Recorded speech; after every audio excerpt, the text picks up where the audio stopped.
Welcome to Clever Title Pending with your host, Brian K. Morris, independent publisher, freelance hybrid author, award-winning playwright, and former mortician's assistant.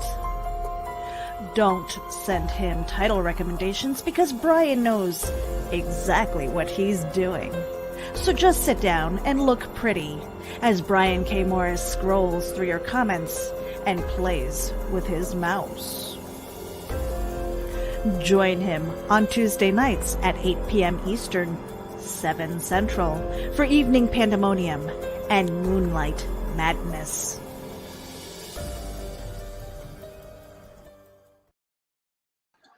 Well, let the madness begin. Good evening, everyone. Welcome to the June 30th, 2020 edition of Clever Title Pending. And boy, howdy, we've got a good show tonight. I'm looking forward to it so much. I'm going to actually unmute all the wonderful people who are here. Tonight, we're going to talk about contracts, which is part of writing that some people don't want to mess with, but here we are doing this thing. So anyway, we've got some wisdom to impart, hopefully, and we got some real experts who have dealt with contracts in the past. No, I want the one where everyone is equal here, and you can hide behind the sign. That's fine. No, that's the first thing I do tonight. That's going to be fine. I can live with it. So anyway, we're going to go around the room, and we're going to start with. Now we're going to do this like Hollywood Squares. So right over here. I see that I see that deer in the headlights look, and Amy knows. Amy knows like her first. Yeah, I haven't got that figured out yet.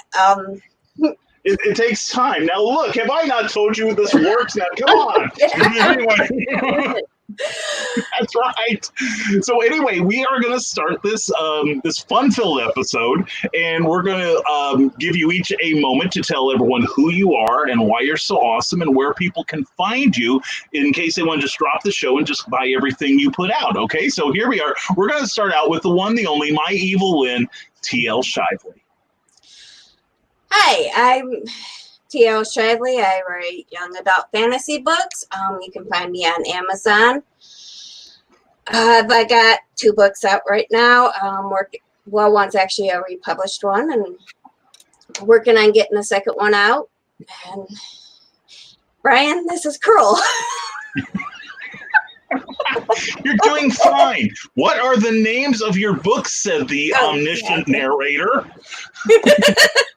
All right, book 1, The Secret Sanctuary. Since I figure out how to put it up to the camera and make it look normal. That is the first book in the series. This is a second edition. I got it back from the publisher, and now I have self-published it myself with a new cover, new edits. So that is book 1. I've got book 2, which I don't have yet, and then a short story, The Independence Mine Disaster. So that's the 2 I've got out right now. You can get them on Amazon. If you want a signed copy, you can message me directly, and I would be willing to do so. I'd love to do so. Very good. Seeing you thought you were nervous. This is just all put on. Now we're going to have another pro level presentation here from the one, the only author, McKayla Jade. Yeah. Okay. As Brian said, I'm author McKayla Jade. I have 1 book of my own out, Warrior Secret. Look at that, I got it. I have this one out right now. It's everywhere. It's Walmart, it's Barnes & Noble, it's Amazon, it's everywhere. It's a historical, paranormal romance. Then I've got another one that I don't have with me, is a co-written book under the name of Linnea Fletcher, which is also a historical paranormal romance. Oh, there, Brian's got it. All right.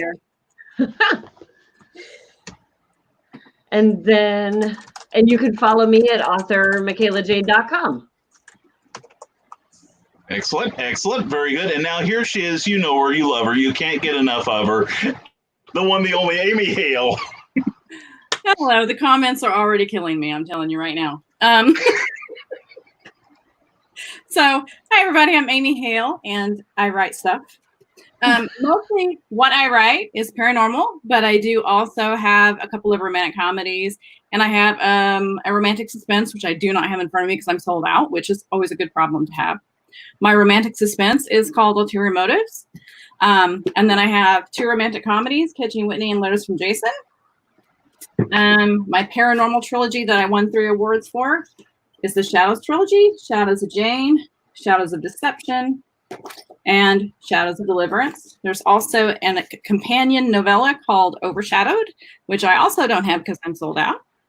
And then I also refer Havenwood Falls, which is a shared world. And in my part of that little world, I write for Havenwood Falls High, which is somewhere within, and Blood and Iron. And those are about dragon shifters and vampires. And then I also have, in the Havenwood Falls line, Flames Among the Frost and Betrayal Among the Frost, which is the sequel. And that's also predominantly about dragon shifters. So that's me. Excellent. And I'm Brian K. Morrison. It's not all about me, though. But anyway, just to say, I'm available on Amazon. But anyway, let's get this started. Ladies, now, now, show of hands here. Self-publish, right? Self-publish? Yeah. All right. Published by others. Now, and this includes, like, broken contracts, too. So, which is why a couple people are, at least one person's going to be real relevant here. Now, since this is about contracts, perhaps you want to talk about what was the first writing contract you signed in this business? What led up to it? And then we'll go around the room and ask what the results were and how darned happy were you? So we'll start with Amy this time. Amy, let's lead off with you. And I can already tell Lynn's happy about this. Anyway, Amy. Yeah. So actually, my very first publishing contract was not for fiction; it was for nonfiction, and it was for a cookbook. I did a percentage of the recipes, and I did a percentage, about 50% of the photography for the book. So that was my very first publishing contract. And I learned a lot from that contract.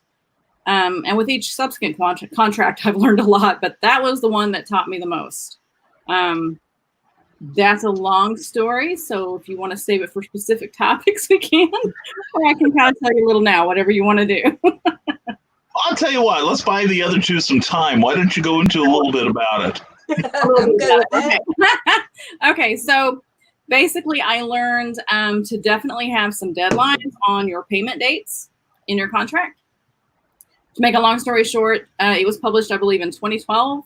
I'm still getting royalties, but they're like a year late. No, actually, they're 2 years late. They're coming in chunks because of some issues the publisher had. And if I would have had that in the contract, I would have gotten paid on time. Or at least I could have had some penalties in place for not paying me on time. So that's definitely a big one. I should have made sure I had that. And also just, there's a lot of things in a contract that you just have to make sure that, your T's are crossed and your I's are dotted. And I did not do that with this first one. So with each subsequent contract, I've been very careful to pick up on what I learned the last time and apply it to this time. And I'm still learning. So I'm still signed some crappy contract. I'm not even drunk yet. The night is young. Okay, let's go to Lynn then, because I know you had a contract with a publisher. Now, how did you wind up getting into that? And tell us how darn delighted you were about it. Well, I actually, when I'd written my book, I had no idea. Didn't know any other authors. I didn't know nothing. I'm not going to lie. I didn't know nothing. And I had met people in RP where people were writing, and somebody told me about this one publisher knew, and I submitted my book. I didn't know nothing. When I got the contract, I was so excited. There was 50% royalties, and I looked it up. Somebody said that was good, and I signed it. I was ready to go, and yeah, I ended up with signing 2 contracts with them and really regretting it. And I was not happy at all. And looking back, I wish there was so many different signs that I should have stopped and wouldn't have had as much hard time when it came to get my books back, and which I got them back. But I mean, there's so many telltale signs that you see now. Hindsight is 20/20 big time. So yeah, that was my bad experience, and I definitely like self-publishing a lot better. You have control, you can see it. I mean, when you're not getting your reports, knowing what you're selling, that's scary. Yeah, I can see that. Yeah. So, and Paul Bush said hello, by the way. Hi, sweetheart. Yeah, you also told you to tie my hands together. I saw that one. No, you're fine on this show. Believe me, no one will notice if you use your hands to talk. Trust me. See, Paul? See? We got it covered, Paul. Get off her back. Anyway. So anyway, that's good. So, McKayla, how about you? What's your experience with contracts? What was your first one like? My first one wasn't that bad. The publisher is a really good publisher. The contract is fine. I just got stuck with a shitty editor, or the editor and I didn't jive. I mean, she may be a great editor, but we didn't click at all. And so I wasn't real happy. But in the contract, it says that they have like first rights to the second book in a series, or all subsequent books in the series. So I had to submit the second book knowing I didn't want to work with them. But I kind of got around that because I just submitted a rough draft. And they didn't like it. So, but I had to read it again tonight to make sure that they don't have rights to the characters in the first book. But it's all in there. Every nuance that could come up is in there. So I got lucky there. I got a good publisher with a good contract. But like I said, it wasn't for me. And I know other authors that work with them, and they're fine. But that is definitely something to look for, is if you're writing a series, do they get rights to that series?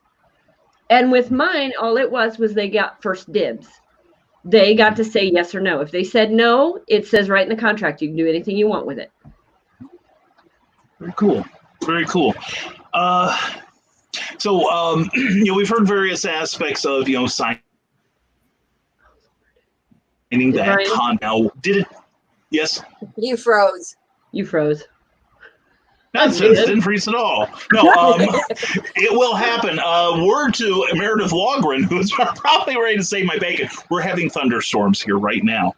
That will be my excuse for the rest of the evening. But anyway, having signed that first contract and then going into your second one, what were some of the things that you, like, your lines in the sand? Like, what are you going to make? What did you make sure happened in the second contract that did not show up in the first?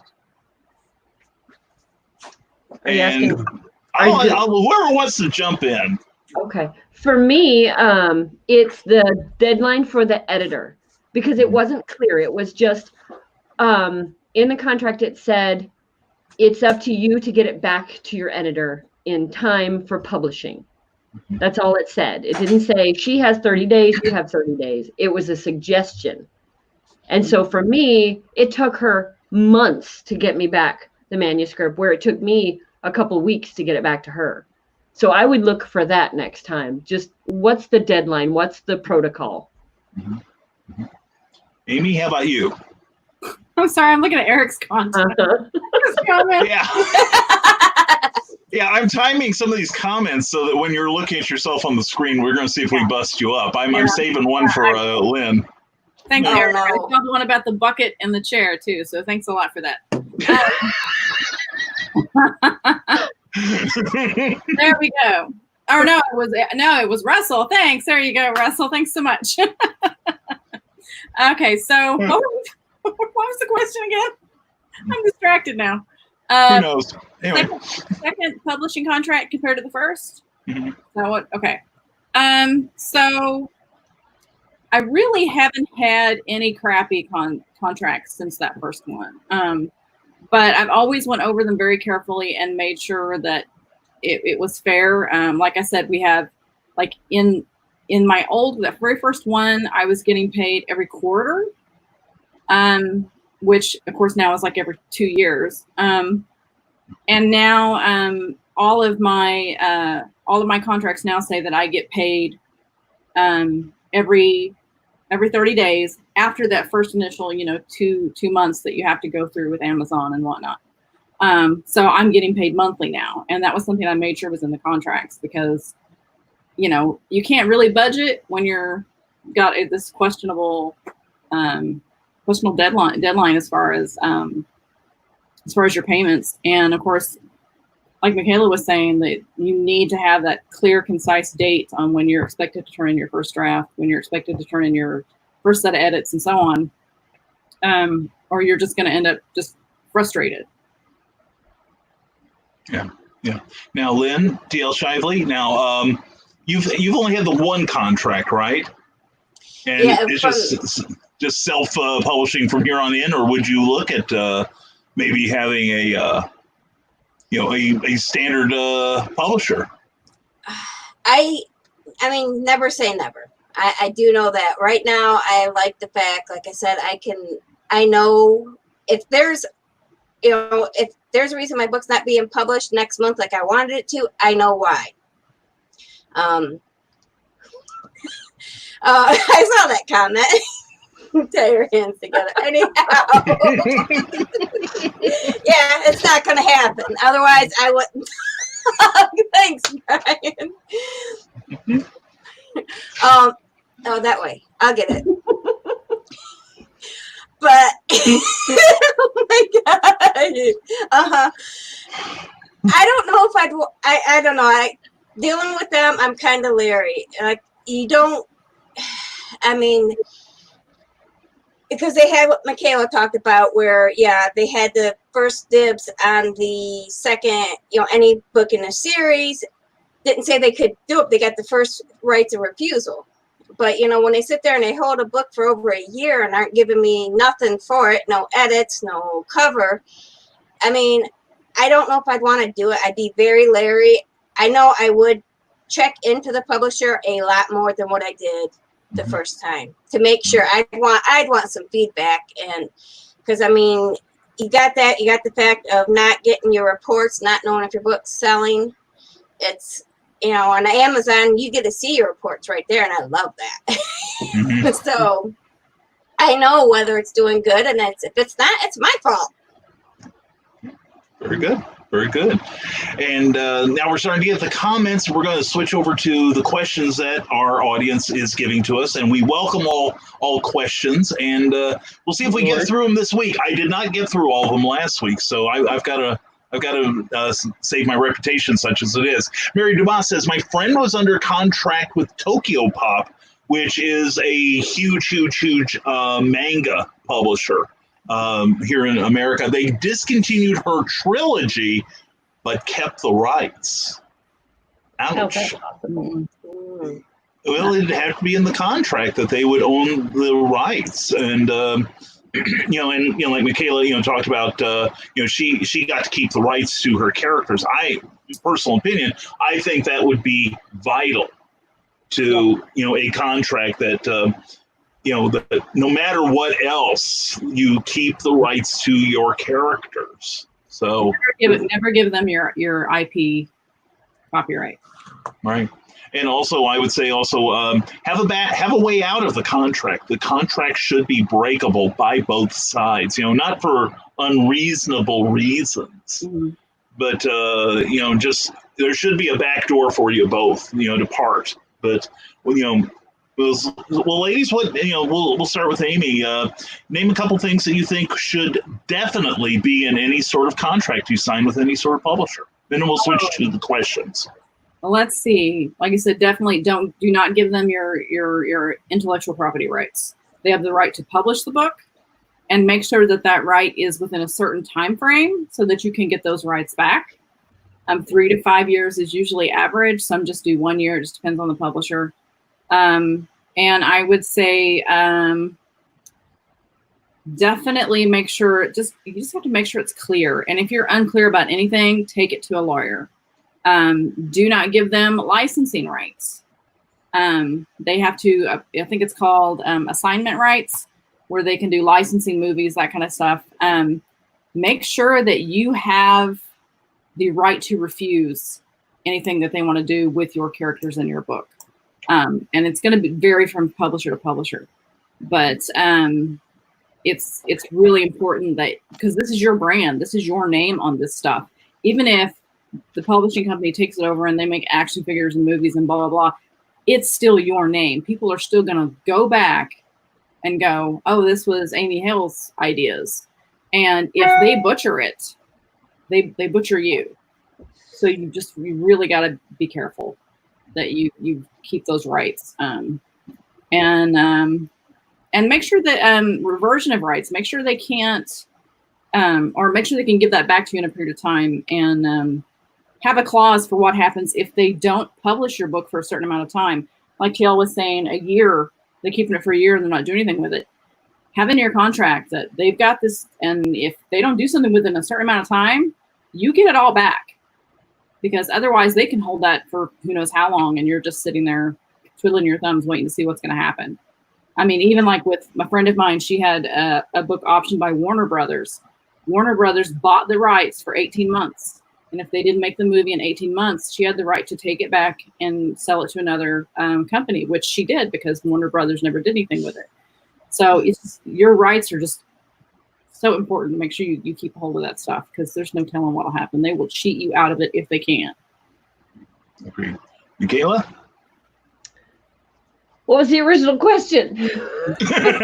Yes, we've been drinking. No. There we go. No.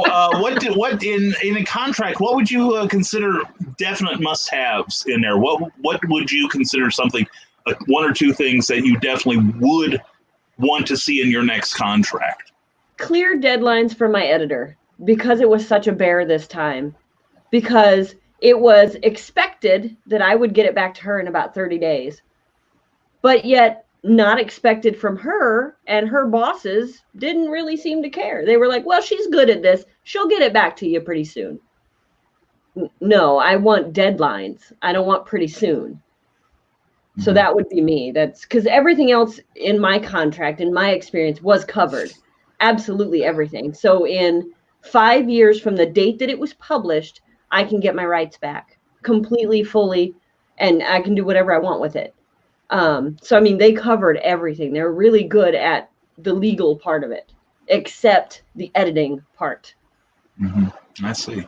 And TL Shively, how about you? What would you like to see in should you ever sign another contract with another publisher, what would you put your foot down about to have in that contract? Both things Liddy said, perfect. I mean, definitely on that. Only thing I think I'd add in is, the payments. And if you're not getting your payments, you're not getting your reports, you have the right to pull it. I mean, because those payments, you need that. I mean, and you need to know how good your book's doing. If you're sitting there sharing it on this page, you need to know that, okay, well, it's not getting no hits, or it is. How are you going to know how to promote it? Exactly. Yeah. Exactly. Audits are not unreasonable. I mean, this is a business, and it's important to protect yourself to make sure it's all above board. I mean, I can't tell you how many times, and make sure the expenses are very clear, that they're defined, because, they can tell you, oh, we spent this and this and this, and you're sitting back going, that's why I don't have any money, because they spent all of it doing these things when it wasn't defined in my contract. I mean, I would love to have audits on Amazon. I would love to know what they're actually, I mean, yeah, we got the little KDP thing, but I would love to actually see hard numbers, because it's so vague with Amazon, So yeah, if you definitely get demand yearly audits on your books to make sure that everything's above board and they can account for everything, every dime. Totally agree. Now we'll we'll get to our audience now who are starting with the awesome questions like Teresa Dunn. What advice would you all give an author like me about contract signing, and how long should I wait to get my book published? And I will preface that, Teresa and I are good friends. I'm currently working on her book. She is constantly on my case about the fact that I'm moving so slow, and I own it. I do own it. But she's had some experience with other people who, some people just don't, have an idea of what goes into producing a book. But, you still want to see it come out as soon as possible. So what would you say about signing the overall contract, and how long should an author expect to get their, to wait to get their book published? I definitely, if you got a contract, before you sign it, have somebody look it over. And I mean, if you got a lawyer to look over it, even better. But I mean, for me, I was lucky. I had Brian and I had Doug Pierce. They both were wonderful. Heck, they knew more than the lawyer I did go to try and talk to and look at this. So they caught things that lawyer missed out. And when I pointed it to him, all of a sudden he didn't really want to talk about it until I paid the $2,100. Yeah. Lord. Yeah. So yeah. So I mean, I would definitely, my advice would be have someone look it over. And I would talk to other authors to find out how long it's taken to get their books published. Oh, thank you, Sherry. She's biased, but I'll take it. But I mean, talk and find out, because getting a book published, and I'm finding out myself now that it doesn't take as long as the publisher led me to believe. So I get a lot of advice. Talk and ask. There we go. All right. McKayla, how about you? Mine took a year with the publisher, but I've seen how fast it goes when you self-publish, and I was shocked. So that being said, I would say just get it clear. Like if they tell you a year, make sure that it's a year from start to finish. If they tell you 6 months, make sure that it goes just that fast. Makes sense. Amy, yourself? Yeah, same thing. Just make sure that the deadlines are clear, that you understand from the get-go what to expect, because it really depends on what the I mean, if they're doing several books, you can't this comment skill. Yeah. I'm never gonna live this down. Whoever's directing this show is a real crap pile, I'm telling you. Yeah.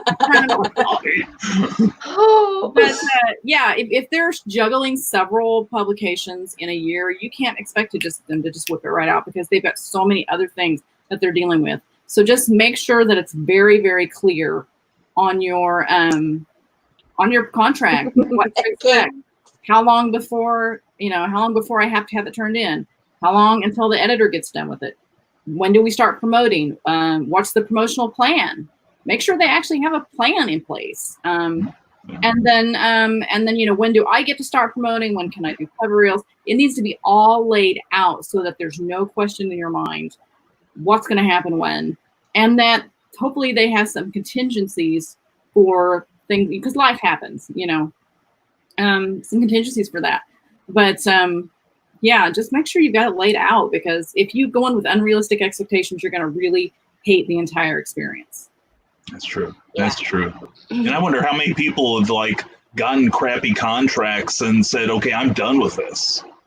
Imagine what great works we might have gotten otherwise. Now, Lou Motion has a technical question. How do you shift a dragon? Are they 4 on the floor or automatic? I don't know that any of us really write fantasy, of that type of fantasy. In my experience, I would think it would depend on, can you find a clutch right away? Do they have a choke? Well, there we go. Amy Hale is now our dragon expert. Dude, he's got wings.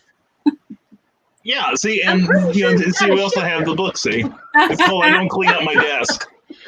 So anyway, we cover all the burning topics here, and we were talking about dragons. Anyway, so it depends on where the shifter's at. There we go. Yeah, that's true. And if the shifter makes all the difference. If it's a male or female dragon, that depends on how you shift them. Yeah, that would depend. That's right. That's right. Are they a 4 on the floor, or are they just glad to see you? Anyway, and we talk about the Morris Monster. Thank you, Christian Basil. Don't forget the Legend of the Traveling TARDIS, and here on Facebook and on YouTube and other places. And hello, Mr. Morris and everyone else. Clayton Merwin, fantastic cover artist, and we have also a comment. Hi, everyone. Hello there. Hey, Teresa. There we go. Oh, and Bill Sarden, welcome to the artwork of Bill Sarden, Sarden Art 76 on Facebook. He's got a great question here. Riddle me this. What are major red flags when looking over a contract that will cause you to either ask for it to be amended or back out altogether? I'll give you a moment to mull this over, and I see the straining here. I see this. We're going to get some great answers. I know this. For me, it would be they get to keep the rights to your characters. I would walk away because I know I've got so many more stories with those characters. There's no way I'd give them away. No way. Yeah. Very good. Amy? Have a good look at the non-compete clause. Some of them have non-compete clauses where you can't write anything that is going to be in competition or maybe hinder sales of your current book. And if they're very vague about it, that can actually keep you from writing any books at all in the future, because technically anything you write could be considered competition to what you're currently trying to sell. So make sure that that's not vague. Make sure that it's not going to cause you any issues or damage, or for the foreseeable future. It's technically illegal and unenforceable, but that doesn't mean they won't try to spend time and money, in courts battling out. So the really unethical publishers will try to do that, and then they'll try to bully you into going with it. That would definitely be an absolute no for me. And on top of that, I would say, like she was talking about the character rights. No one's taking my character rights. That's not happening. Mm-hmm. Very good, very good. And Lynn, what about you? What are some red flags for you? Well, those ones, I'd say basically anything that's that's going to charge you money for it, for them selling it, that would be a big one. Because if you're going to publish my book, I'm not going to pay for anything, and that would be a definite big one. I didn't have it in mind, so because that's one thing I did check into, and I know, and thank you, Doug. Yeah, Sherry. But yeah, making any if they're going to publish it, I'm not going to pay them. No, that's vanity publishing. That's what I was trying to think of. Yep, I did look into that and knew not to do that for sure. It's a nightmare. It is. And Linda Cox says her video keeps freezing. May have to catch us on repeat over on YouTube. It may or may not help. Definitely go to YouTube, though, if your screen does freeze up. Occasionally, this area will because of the internet. We are having storms here that hopefully you can't hear. Or maybe it's just in my head. Anyway, the YouTube generally, and since we're on Facebook, and why not bite the hand that feeds us, you'll find this picture quality and sound quality a lot better and a lot less freezing on YouTube. So, Yes. Yeah, and let's see, Carl Witzman says, interesting how they first had regular publishers and now choose to self-publish. Tells you that regular publishing is not what it used to be. And I think everybody here will agree with that, right? Yeah. It's Definitely. Yeah. Well, and while I was waiting, I didn't wait while I was waiting, if that makes sense. I learned from Amy. I learned from Brian. I learned from Linda. These people took me under their wing, and they're like, no, this is how you can do it if you want to. And I was like, well, wait, I can't do that because it's at the publisher. So while I was waiting, I was learning. So when that second book came around and they rejected it, my mentor said to me, well, that's rough that your publisher rejected your second one. I said, no, it's not. I don't care. They have nothing they can offer me now because I know how to do all this stuff. Now, I don't know everything, But while I was waiting on them, I was learning stuff. So in that respect, it's different. Yeah. Very good, very good. And quick comment here from Clayton Merwin. Yes, I can see the comments, but the thing is, we're getting so many great ones, and we got to take time to answer them. So we're running a bit behind, which we always do. It's one of the hallmarks of this program. My ineptitude. Anyway, Clayton, I'm glad. Just be patient with us. We're worth waiting for. Cam Cassidy wants to know: doing self-pub, how hard is it to get your books in places like Walmart? It's not hard at all anymore, because Walmart and Kobo now are working together. So if you have an ebook, you're going to find, because you can now buy ebooks on Walmart, which is part of Kobo. So if you go to walmart.com and you type in, ulterior motives, you're going to find the ebook, and you'll potentially find the print. Now the print one is, I'm not really sure how they determine that. I've had various print books on walmart.com, and they kind of rotate. Sometimes it's one book, sometimes it's another. It'll be 2 or 3, then it won't be any. I mean, it really changes, and I don't know if it's based on how it sales or how they do that. But now that they're doing ebooks, pretty much anybody that publishes an ebook is going to be able to find it on Walmart. Mm-hmm. It's true. And a number of, in my experience, there are also a number of big box stores or other sites that have what are called aggregators that kind of pick up loose ISBNs and put your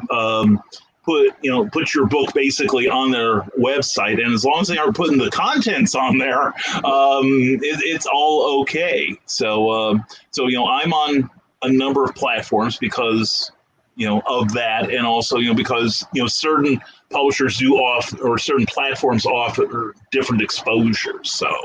So and what is so funny, young lady? You said Carl's comment about me emptying my first bottle and tossing it. Yeah, she's a little ahead of the comments here. We are trying to catch up. So, and yes, Meredith, you are on call. Yeah, and haven't even brushed your hair. That's okay. That's okay. I haven't brushed my hair either. And yes, she does have an emergency Fez. And Clayton Merwin, I'm doing great. Thank you very much for asking. I appreciate you being here. And Teresa Dunn has another question. What if you are in a contract and the publisher took their sweet time and knowing that you can't breach the contract? What can you do? On mine, I found a fun little clause that says if I bad talk my publisher on Facebook or any social media, that breaches the contract. Bye-bye. So they drop my book. They won't publish it. I'm like, so then you get your rights back. Ta-da. Possibly.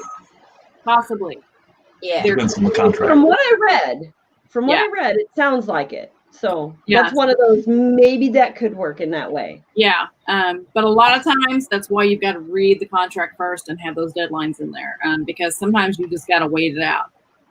Because like she said, if you're caught bad mouthing your publisher, sure, they can pull your book and it breaks the contract for the sales. It doesn't break the copyright contract. So you have to make sure that that's clear as well, because they can be like, nope, we're not selling your book now because you did this and this, which broke that part of the contract. But there's various parts of the contract. So sometimes it's not the whole contract. It can just be parts. Okay. And that would trigger a different clause. And there's also, like with mine, if I broke the contract ahead of time, if I broke it, they could go after me for the editing and the cover art. Mind you, they don't have to tell me how much that is. They can just come up with a magical number. Mm-hmm. So you got to be careful on that one too. Yeah. I was lucky that the first contract ran out and they broke the second one. So I got very lucky. Mm-hmm. Yeah. And in the case of, I would say, in the case of getting a bad contract, as has been said wisely here, get someone to look at it that knows the law. And if you're looking to break it, definitely get a lawyer. Absolutely. Because just one letter on the official stationery will help. Yeah, you can get yourself in a lot of hot water if you break a contract without knowing the ramifications of that. Yeah, that's true. That's true. Clayton Merwin, who is a fantastic artist, artoftheheromaker.com.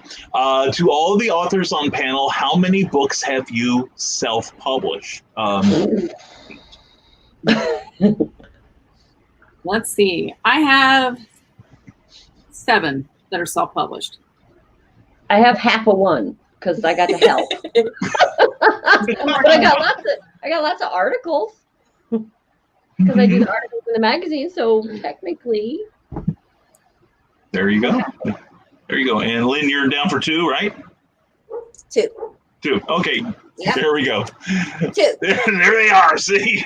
And Lou Motion says amen to that. I get tired of a publisher keeping me holding on. Yeah, definitely.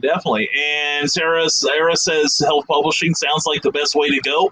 Yikes to some of the contracts, which is why you've got to be careful. And I personally, I don't know about the rest of you, and I'd love to hear your answers. I like being published by other publishers, because it extends, it extends my reach to people who may not know about me otherwise. And I always learn something from working with good editors and publishers. But at the end of the day, I like having my hand on the rudder. So how about the rest of you?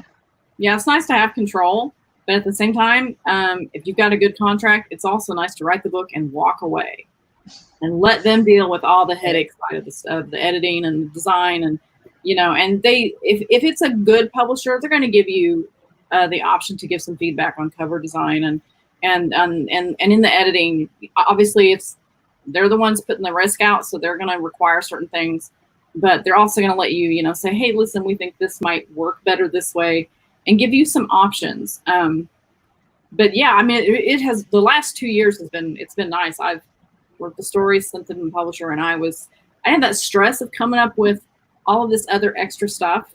The downside, though, is you're still going to do your own marketing. Most publishers do a minimal amount of marketing.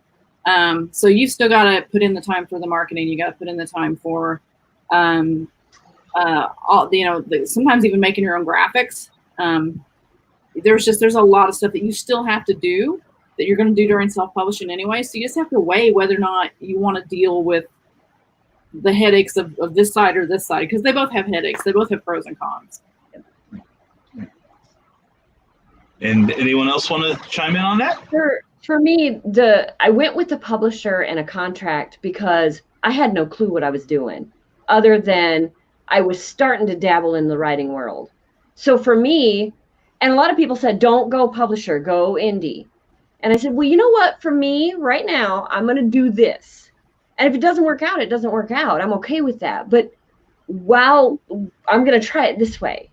And a lot of it was for financial reasons, because it is expensive to publish a book with the cover, the editing, and I had no clue who to go to for that stuff. And I knew that I could go to someone that wasn't so great and get burned. So it was, to me, publisher meant safety. Publisher meant people that know what they're doing. Very good. Very good. I was just looking ahead here on the comments, and I'm going to get to Varian Grant because he's got a show at the top of the hour that he's got to take care of. And so I don't know what led with me what Dracophilia is. I'll never see them the same way again. And says, by the way, don't look up what that is. I'll take his word for that. I have an idea what that might be, so I'm just gonna. I don't want to. Yeah, and you know what's going to happen? All 4 of us are, the minute the show is over, we're going to run to Google. Thanks for nothing, Varian. That's Indie Volt at the top of the hour. Don't say I never did anything for you, Varian. Oh dear I'll make God. Paul do it. Now we got to wait. Although I've got an iPad here, I could look. And I probably will be horny at wait. Thank you, Varian. We love you. Anyway, Cindy Kemp wants to know, how much leeway do you give a publisher who slips a deadline? I've had a couple really aggravating situations. How much leeway? Well, actually, let's extend that to any aspect of the contract that is the publisher's responsibility. How much rope do you give them? Before they hang themselves? Yeah. Well, with me right now, I don't know that I'd give much because of my experience I've had with them. I mean, they, because when I first did it, I gave way too many chances, and yes, more wine. And Paul will be the first to tell you. Definitely. I gave way too many chances, and now on this round, I don't think I would. I'd call them out on it if I was to look at another publisher, because this is my baby. That's my that's everything of me in those books. Mhm. I can't just take them lightly. We can. Yeah. All right, McKayla, how about you? Yeah, I'm the same way. Now that I know what goes into publishing a book, and with my first one, I did that. I talked to my mentor and I was like, "Hey, should this be taking this long? I mean, it didn't take me that long, and they're supposed to be pros." And my mentor said, "Well, talk to the head honcho. It says right in your contract, if you're not happy, get with the head honcho." So that's what I did. I went through the proper channels. I wasn't angry in my emails. I was just like, "Hey, I'm new to this. Should this be taking this long?" And it was like magic. The next day, my editor was like, "Oh, hey, sorry it took so long." And then she'd have it to me the next day. Like magic. Yeah. Yeah. Yeah. That's awesome. I roll. Amy? It would depend on the publisher and who I'm working with. Some like with the Havenwood Falls, they gave me leeway on a couple of situations where I needed more time, so I have no problem extending that to them, because, like I said, life happens. Sometimes things happen. So I don't have too much problem giving a little leeway. Now I'm not going to do months and months by any means. I mean, I would say 30 days max is probably the leeway I would give, depending on when the deadlines for everything else was. But I also would say extend that when you're self-publishing, extend that to the person you contract for your cover, your editing, your formatting, because you have a deadline to hit when you're doing it yourself as well. I can't tell you how frustrated I've been with cover designers, and I love everyone that's designed my covers, but when they don't communicate with me, it makes me nuts. And I have had a couple that just don't communicate, so I quit using them because they do not communicate. And I'm running a business. I have to have things at a certain time. I have to do things a certain way. And if I don't have deadlines and I don't have clear communication, I don't know what's going on. Everything falls apart. So yeah, definitely make sure because a lot of cover designers will have contracts you sign as well, or editors will have contracts you sign. Again, make sure those are clear and concise as well, that you both understand what you expect from each other. And again, you can give it's up to you, but you can give a little leeway. But if I I have a cover reveal planned on this date and they get right up to that deadline, that frustrates me. If they go past it, then I've screwed up my whole marketing plan. So, again, big eye roll. And on continuing that topic, Linda Cox says, and having talked McKayla through that whole thing with her editor, I can vouch for the frustration that was there with the lack of communication from her editor and the lack of deadlines from the editor. And I've found in my experience that communication on both sides is key to keeping misunderstandings from happening, to allow either side to cut the other one some slack if need be. But you got to have that back and forth constantly. I'm learning this now as a publisher of other people now, that my first promise is I'm keeping everyone in the loop. So Christian Bass, I'm sorry, go ahead. I just say, just tell me what's going on. That's all I ask. Yes. It's going to be late. Just tell me. Let me know ahead of time. Yep. I can rearrange my plans, whatever I got to do. But when I'm sitting there waiting and waiting and waiting, and I get zero communication, and I know things are happening, and I don't know what to do about them, that just makes me mad at you.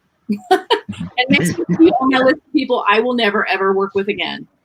Because, again, a business, we have to treat this very seriously. We can't just be like, I mean, unless you're not going to do this as a full-time, or you're not interested in taking this that seriously. But most of us take it that seriously, and we want things done a proper way. Very true. Very true. Christian Basil asks, was there a decision you made that backfired that you thought was a sure shot? Of course, I'm talking publishing. Thank goodness you added that last part, because we could, my part alone could fill the rest of the show and then some. So anyway, have you had like a publishing idea that you thought, yeah, this is the one, and then reality tipped its ugly hand at you? Yeah, I have.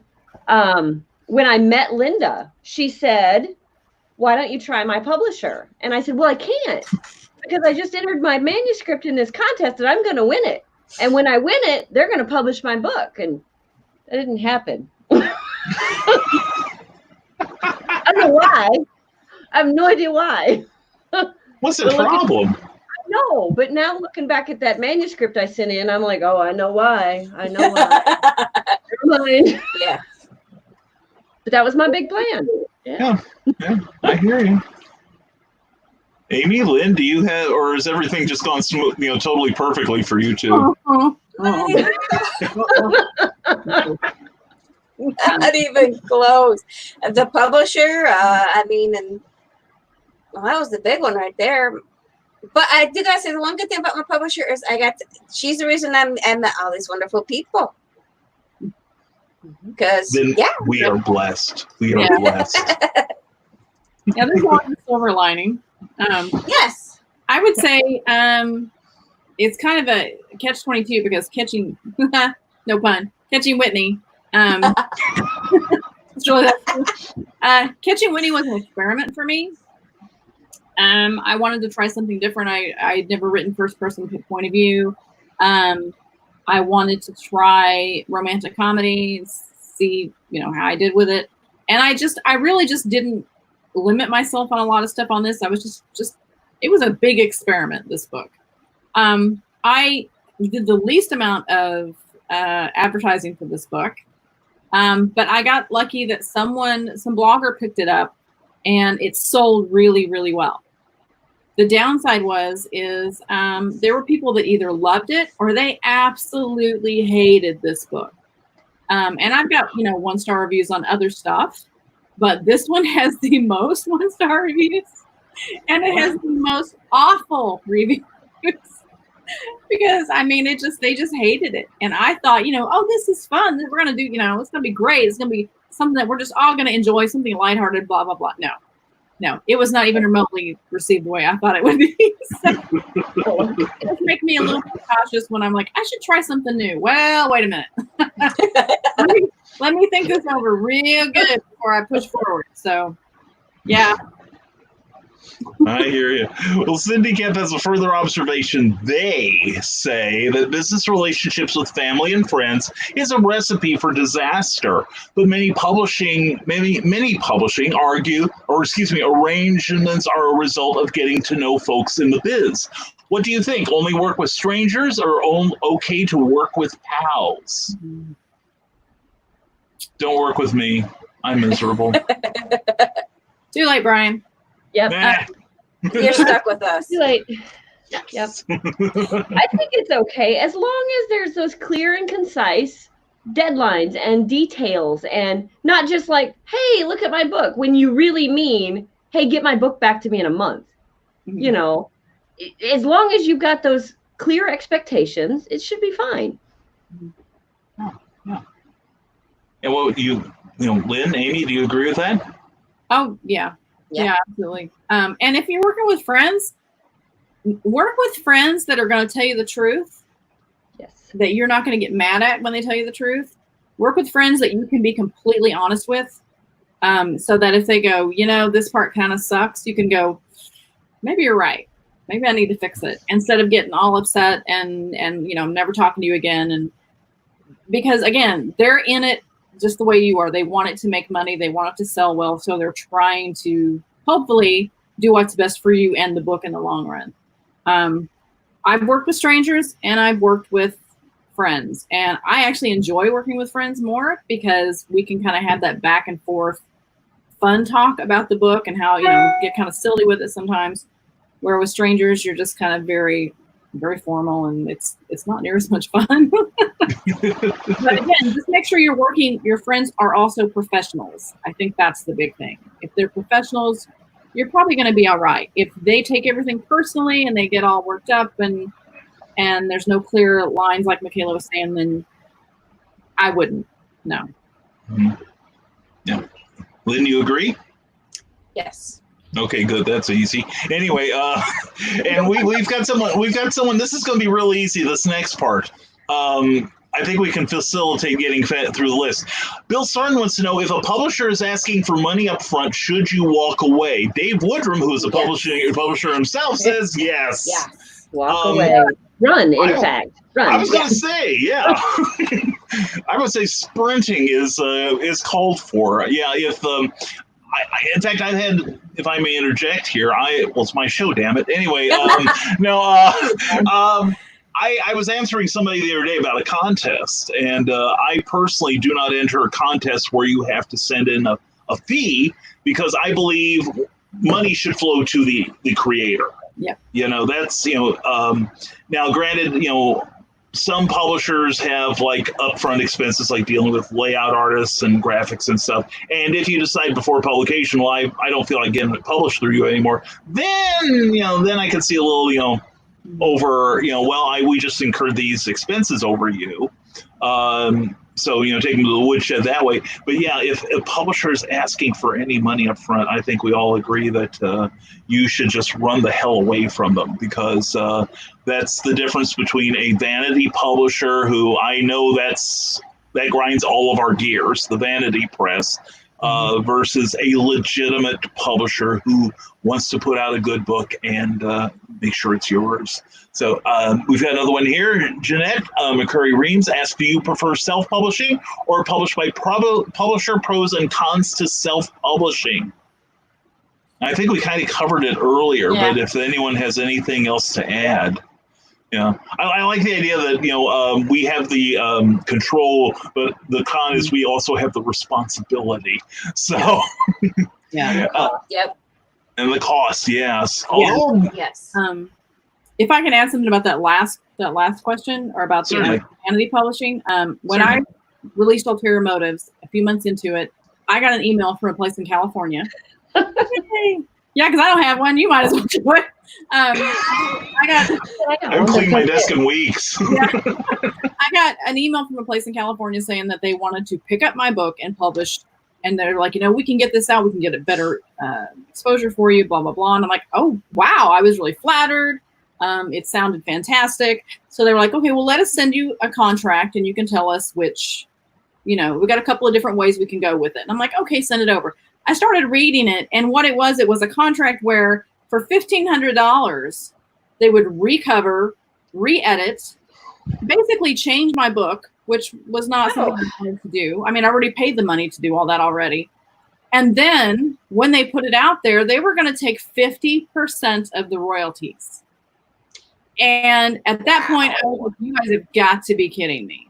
And I basically sent it back and said, this is a joke.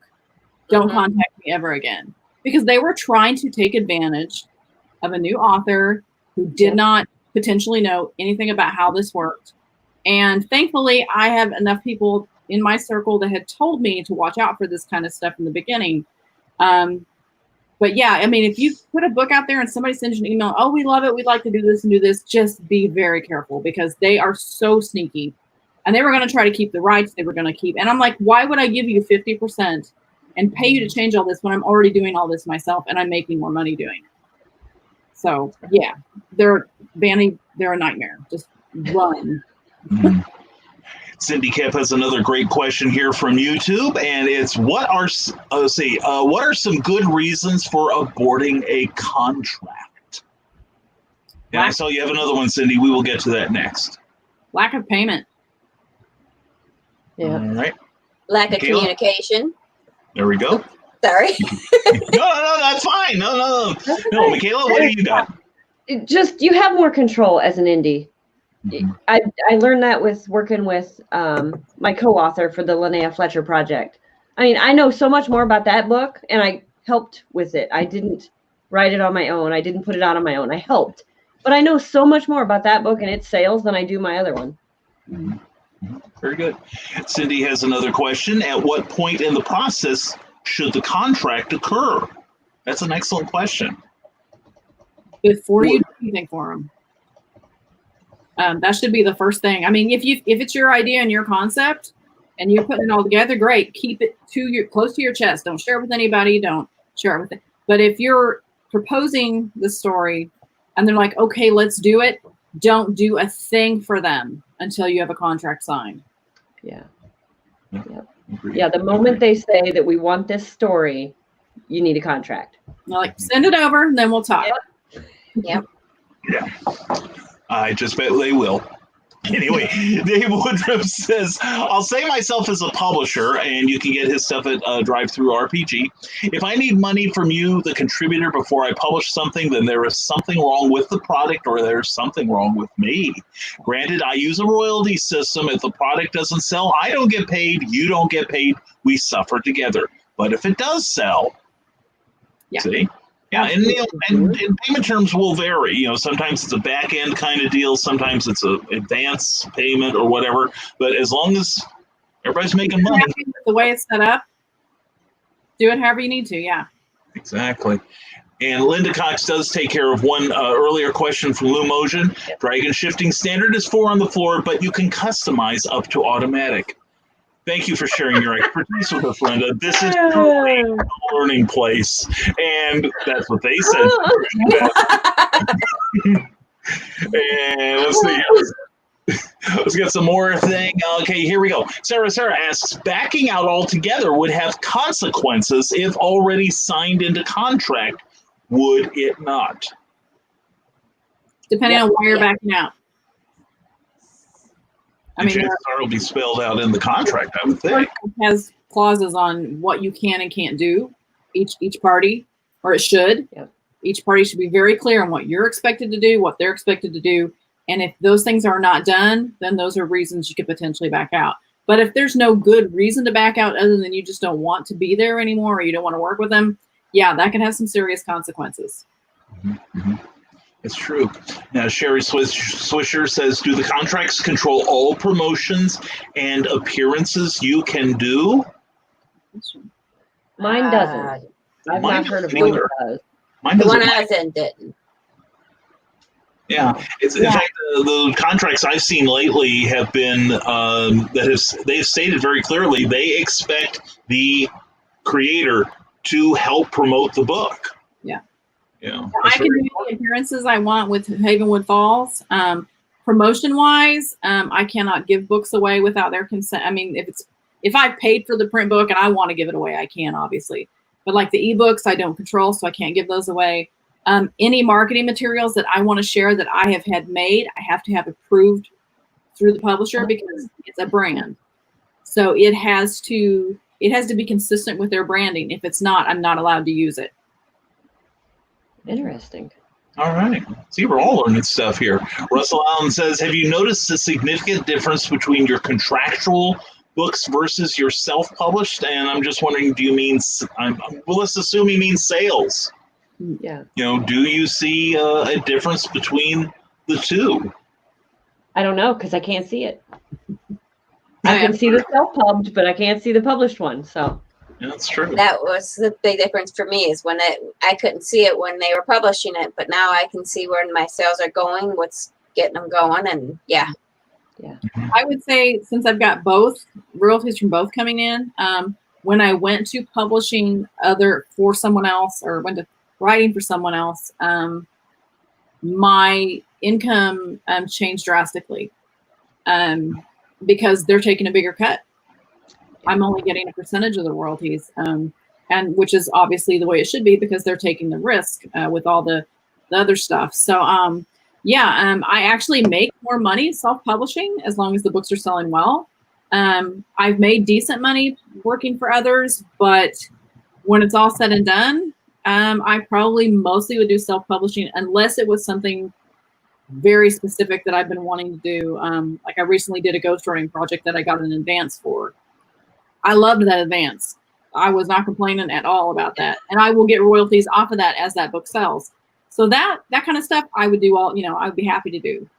But when I talk about what I get from royalties from different books and what I get when I do it myself, I just make more doing it myself. And I overall do better when I'm doing it myself. So. Mm-hmm. All right, Becca Colgrove. Hey, how you doing? We love Becca. And Cindy Cap has another question. Co-op presses are different beasts. Are there different things you'd look for in a co-op press compared to the traditional presses? Okay, so what's a co-op press? I don't think I've heard that term before. Me either. So thank you for asking. First. Yeah, Cindy, I know we're way behind on our comments, but if you could illuminate us on the co-op presses. I've got a guess, but I don't really. I think I should give you real information. So let's see here. Yeah, there we go. Carl is keeping track. McKayla empties first bottle, tosses it over her shoulder. She is badass. I try. Yeah. I do what I can. And Cindy Cap says Ingram Spark distributes to Wally World, I think. I believe you're right. Yeah. I believe you're right. And Linda Cox says there is still a copyright clause, and if it is determined that the author has broken the contract, the publisher has the right to request the costs of editing and cover creation. I agree with that. And Kim Wick says, love TL Shively and her guardians. Thank you, Kim. And speaking of her guardians, there's one now, 2.5. The other's an editor. My book, the 2.5, because I've got one. I just haven't got it published yet. It's at the editors. That's what he's talking about. My second book. There we go. And Carl Wisman said he sold all of his rights to a few articles, thus he learned to never let another publisher touch my writing again. That's true, because they could reprint that stuff in perpetuity. And I've got articles out there through different publishers, but I also have it in my contract that I get payment from them eventually. So, and Sarah says, understandable, Carl, I'd be careful about who touches personal packages as well. We're not. Yeah, no, Meredith, if you want to chime in on it, yeah, everybody. Meredith, if you want to comment on that, you're welcome to. Yeah, and Carl mocks her with his laughter. And Sarah says, you caught on. Of course you did. Remember who you're dealing with here. And Russell Allen says, got to go. It's got to show him. He's got a howl in 15 minutes. I don't know if it's howl or a show or what. Anyway, I have to prep for a show. What the hell is that? Yeah, nobody who's on here knows anything about that, especially on this show. Anyway, and have a good night, you too, Russell. Hope I prepped. Yeah. Yeah, me too. Yeah. I prepped from the waist up. Anyway, and Carl is keeping track. Yes, bottle number 2 is number 2. Almost empty. Oh, we better get this while she's still upright. Get this going. And Carly, of course he did. I've drank it, Kayla. That girl can put away. Hey, that was fun, dang it. And are you going to be there in October? We're going to do it again. I don't know yet. Uh-oh. What are we having in October? The Susan Tisdale event. Oh, that's right. Yeah. Susan Tisdale is a top romance writer, and she is running a clinic on how to up your game in the writing field. I'd like to get in on that someday. Conference, it really is, yeah. Yeah. And there's real value in some of these, shows like PennCon, for instance, that unfortunately we're skipping this year. Well, we aren't skipping it; it's skipped for us. Yeah, exactly. It's a show that happens in St. Louis in September usually, but unfortunately, due to the My Sharona, Miley Cyrus, Peter pandemic, we try saying that 3 times fast, people. No. It's not happening this year, like a lot of things. But anyway, Carl Wisman says, I don't recall the book, but Hollywood optioned it for a film, then outsourced it, etc., etc. And 20 years later, it was made into a movie. Some publishers are like that also. And it's one of those things where I suspect that goes on more often than we actually know about. Carleen says, I remember that story, Carly. It's in one of the magazines in our library. Are you talking about The Martian? Sorry, Amy? I was wondering if it was The Martian. So I know that the book The Martian was written years ago. Yeah. And wasn't that originally self-published? I think it might have been. I can't remember, but I know that he had written that like years before it became popular. Mm-hmm, mm-hmm. Anyway, Carl further states, if I have to do most of the marketing, I might as well self-publish. Amen, brother. The days of publishers pushing your work are gone. Also, the days of advances, unless you are a top 10 writer. Yeah, I was reading something recently that, like 10, 20 years ago, you were still hearing about, the top, well, back then it was the top 6 or the top 10 publishers were still giving out 5-figure advances to newer writers. But you don't hear about that anymore. So, I know a number of publishers that promise advances and don't give them. Paul Bush chimes in with, the lack of communication from TL's former publisher was terrible, but thankfully she got to meet some great people that helped her out, like Douglas Pierce and who? Well, you're welcome. I'm sorry, something nice was being said about me. It threw me off. And like Amy Hale, who got me an autograph from one of my favorite actors, Adrian Paul. That's a perk for T.L. Shively's workhorse. There we go. Well, you're welcome, Paul. You're very welcome. Yeah. He makes sure to tell everybody that. Oh, Amy, he is in love with you, dear. He really is. I can't say that I didn't enjoy getting that autograph. Yeah. And of course, I have with Adrian. So, my 80s fangirl was just going nuts that day anyway. So, yeah, I happy to anytime, Paul. Yeah, if you need another autograph from Adrian Paul, be sure to contact Amy, and 10 minutes later, the SWAT team will probably be called too. Bill Sarton asks, worth it. Oh, well, yeah. Well, me with Julie Newmar, I understand. Anyway, Bill Sarton asks, what are things that you feel should be mandatory in a contract to protect you and your novel? We kind of touched on it earlier, but mostly in maintaining your rights and your payment schedule and deadlines for your creative team on the other side. And here we go. So anyway, Sarah asks, have any of you ended up in court due to a contract breach? Nah, I'm not that famous. No, I do know someone that did, and it didn't come out good for her, but I haven't, no. No, me either. Knock on wood. So, yeah. And Clayton Merwin likes it and says, gotta run, folks. Great show. See you later, guys. Clayton Merwin, thank you for being here. We do appreciate you, brother. Sorry we couldn't get caught up. And Douglas Pierce shows up to take his praise. Oh, you are both totally welcome. That is great. Thank you for being here. Thank you for being here, Doug. Appreciate that.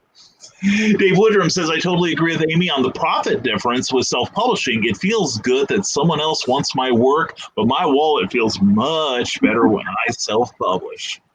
Well, I tell people I make more per book than Stephen King. It's just that he sells 20 billion of them more than I do. So, but per unit, I've got him right where it hurts. The percentage is better.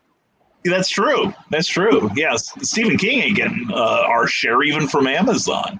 Okay, here we go. Cindy defines co-op press. They're sort of like a collection of folks who work together to get stuff done, either by paying each other directly or by doing service trades. And she continues, example, Lumen Anime, a mutual friend of Cindy's and myself, traded editing services. I edited her book on Job, which is a book that Victoria did. She edited 3 of my novels, same word count roughly. When it came to the cost to upload it to Ingram, and there's more. Let's get to, there we go. There it is. Uploaded to Ingram and getting the ISBN. I paid Victoria for her costs. I also paid the artist. So it's kind of like tag teaming with other people who know the biz. Some of my books are published under Lumen Anime's imprint. Co-ops are very much like self-publishing with a lot of help from the Clue Empowered. Okay. Right. Yeah, that makes a lot of sense. Yeah, it Thank does. you, Cindy. Thank you so much.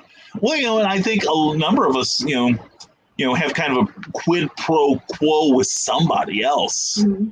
Even in self-publishing, it's more or less, like I made a read for Amy and a couple other people, and they are, very tolerant of my work, at least enough to read mine. So, Like yours is so horrible. Oh God, yes, it's terrible. In fact, you should not. In fact, if you want to really peeve me off, don't pick up the original Skyman. I'm so ashamed of this. This is and Haunting Tales of Bachelor's Grove. I'm so ashamed of those. Volcana. Forget Volcana. Forget Volcana. It's under my iPad. Give me a moment here. I'm doing my subtle advertising, and this one is old. If you want to make a liar out of me, buy this. If you're in a country where this is not sold yet, purchase it, because I've been telling 6 different nations, make it a 7th, and I'll feel so foolish.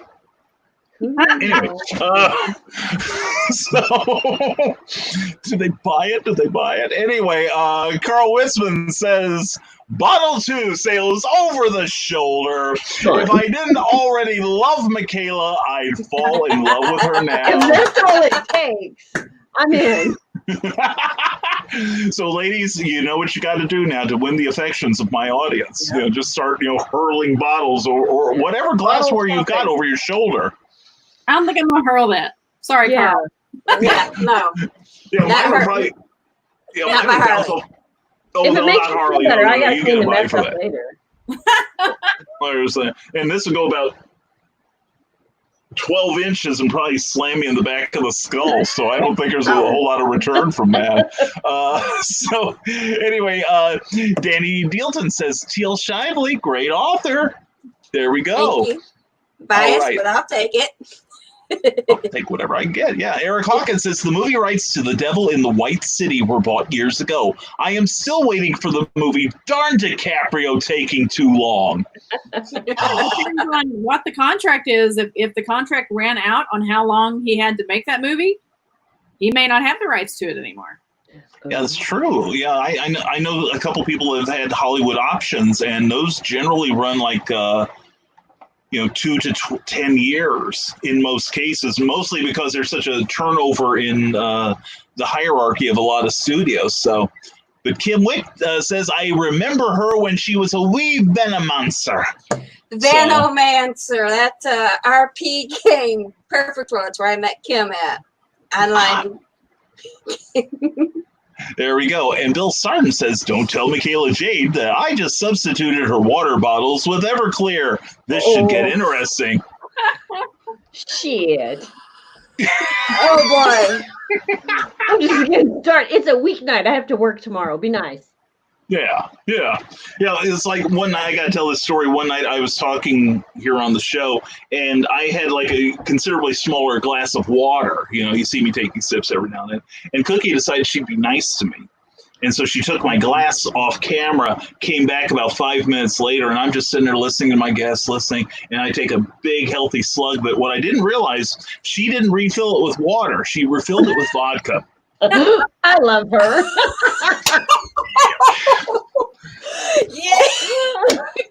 Yeah. I cannot wait to meet her. Oh my gosh. Yeah, I'm starting to advertise her. You will meet Cookie. Forget. We're gonna have cool people on the road here. But come to July 18th. Come to Heroes for Kids Con in Perryville, Missouri, because you're gonna see everyone here. Yes. Right. Yes. That's right. Yeah. So you'll see all of us, and you will finally see the pair of hands that interfere in this show and wave at me mockingly. You will see the one, the only Cookie. So anyway. Cannot wait. Oh, you will despise me after that. Everyone loves her, and then after that, I kind of, I'm kind of like dog meat. Better than you. Well, I agree. And try as I might, I don't look as good in a dress as she does. But anyway, You're a better stunt double, Brian. I do. I really do. Oh, Lord, how I do. Dave Woodrum said it's not exactly co-op, but I've done offers before with artists where they would do the art, I would do the writing or game stats, since he's a game writer. And then we would split the royalties. It works great for publishing brief game products of original monsters, as this is something that a writer just can't get suitable canned art for. You see? We get a lot of stuff done by the barter system.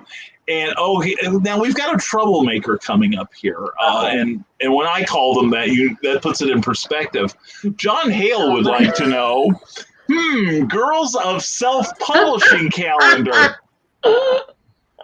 Only from the top up. Thanks. I know a company that would do that. Oh Lord, and I know a photographer. That's horrible. Oh no. I got one of these. I'll let you know what room I'm in. Anyway, that's how you they're sell the all real quality tasteful, ones. Brian. They're So all what? tasteful, right, Brian? Oh yeah, you bet. Yeah. Mm-hmm. You betcha. And Sarah asks, how many of you are going to be at SilCon in September? Is Cookie too? Show of hands. I'm not. McKayla, that's not the correct answer. I know. No, come on. I What It's still open. maybe. I'll write you a note. Okay, write me a note. But the No day problem. job takes a lot of. Signed, Epstein's mother. Yes. Okay. Oh, the light. Oh, there she is. Hi. The light. Outside the light was on, so I was using the outside light. So I texted and had the minion come turn the light on. The same one that handed me the bottles. So Oh. otherwise you'd get a real good view. That works with me. Anyway, I know. Yeah. Because McKayla loves her plugs. Anyway, and the answer to the latter part of your question is, as things stand now, yes. So I will not be having any fun. Anyway, she heard. Actually, it's more like, and Amy can vouch for this, and I think McKayla can too. It doesn't matter whether she's there or not. No. It really doesn't matter. I don't behave any better. He can embarrass her with her there or without her there. She's still embarrassed. So Yeah. She's pretty much used to it by now. And about the calendar, we have this young man weighing in on it.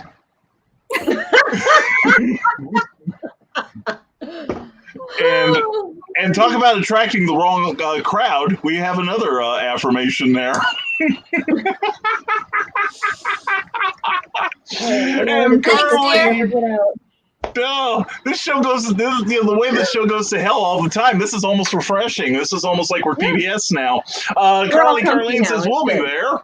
And John, and John Hale take my money. Okay, where's Andy? He should be chiming in any minute. Yeah, he's the only nation not heard from yet. And Sarah says, nice, Carly. Well, you see, we're all nice here. That's it. So anyway, and we caught him with we were caught up for about 10 seconds. Bill Sarton, that's a record for me. Considering the recent spike in several states, asks Bill Sarton, what are the chances of Heroes for Kids Con and SilCon being canceled or pushed back? I will start. Yeah. No. We don't know. Exactly. It's like saying rain when you're on a motorcycle. You don't say that word. Don't say that. That's true. All of us want this desperately, I feel. And these three ladies, I'm willing to risk the C-19 to get, okay? Social distancing my ass. Anyway, I get a hug. You get more than that. I'll give you half an hour to draw a crowd. Anyway, and McKayla will be sharing a table with me at PenCon 2021. Start praying for her. But no, if I want everyone here to weigh on this, but I will say that will depend a lot on what happens between now and then. We have approximately 3.5 weeks before Heroes for Kids Con. Mm-hmm. And a lot, as you've seen in the news, a lot can happen in just days. I do happen to know, because I'm a raving paranoiac and a hypochondriac, and I'm in the high-risk area, that where we're going to be in Perryville, Missouri, is Missouri basically is allowing each community to determine how they are going to treat the coronavirus. Yeah. And I also did some research that as of, I think it was last week, the county that Perryville they're in, they have had 100 confirmed cases of coronavirus total during this whole time and 0 deaths. So, and plus the fact that one of the organizers is a policeman. Kind of, he's not going to put us in danger. Plus, they've got a great donut place and a lot of great places to eat downtown. So I don't give a damn. Anyway, but no. So I welcome anyone else's opinion, but I want to stay confident about this. Yeah. I really do. And if nothing else, I think we can take the improper precautions. I'm sorry, Amy, go ahead. No, I just say this close, it's probably slim just because we're so close to it. I think something major would have to happen.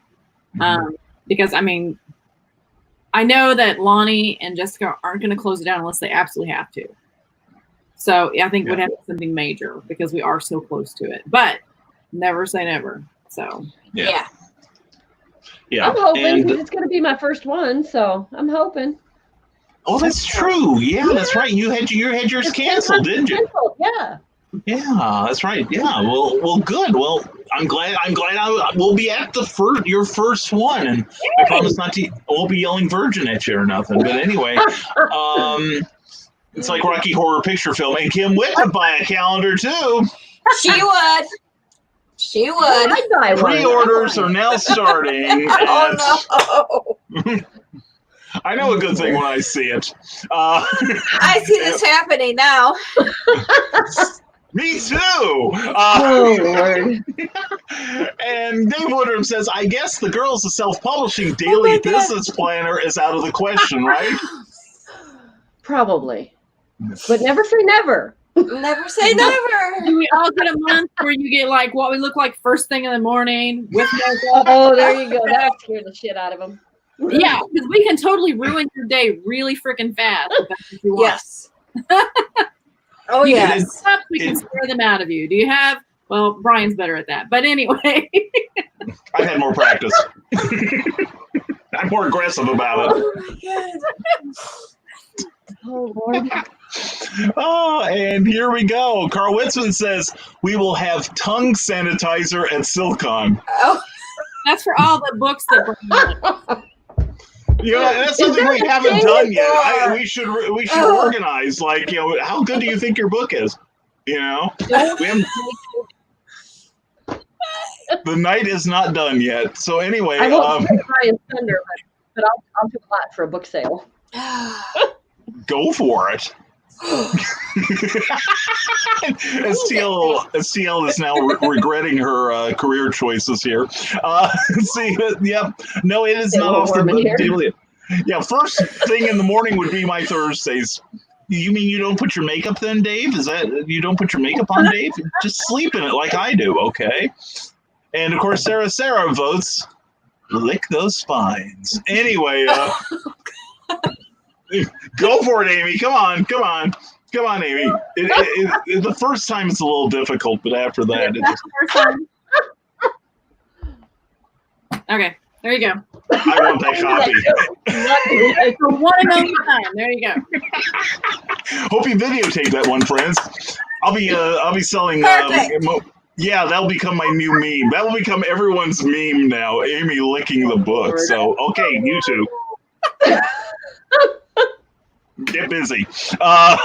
And Carl Wisman says, I want a book licked by McKayla, but not Brian. Your turn, Michaela. Oh, Lord, my tongue's prettier. Your turn. There's the quote of the night. There you go. Your tongue is blue. Book, by the way. It's a beautiful tongue.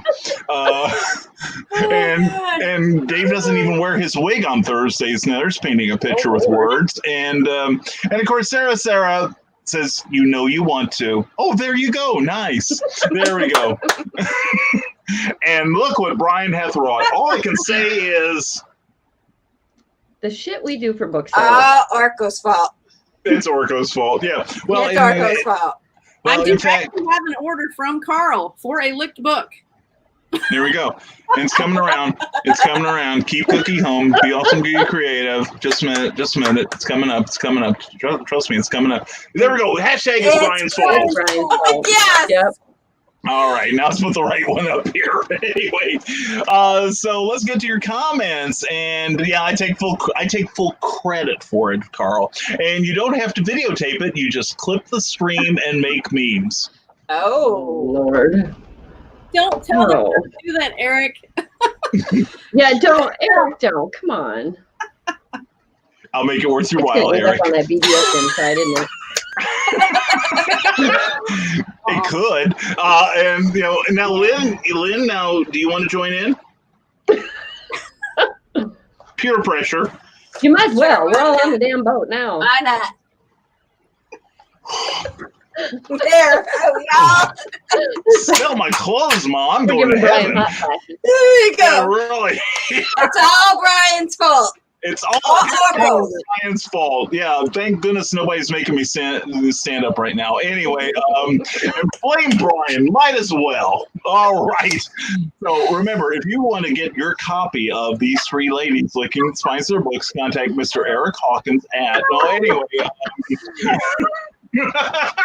Eric Hawkins, that Eric, you're a dead man.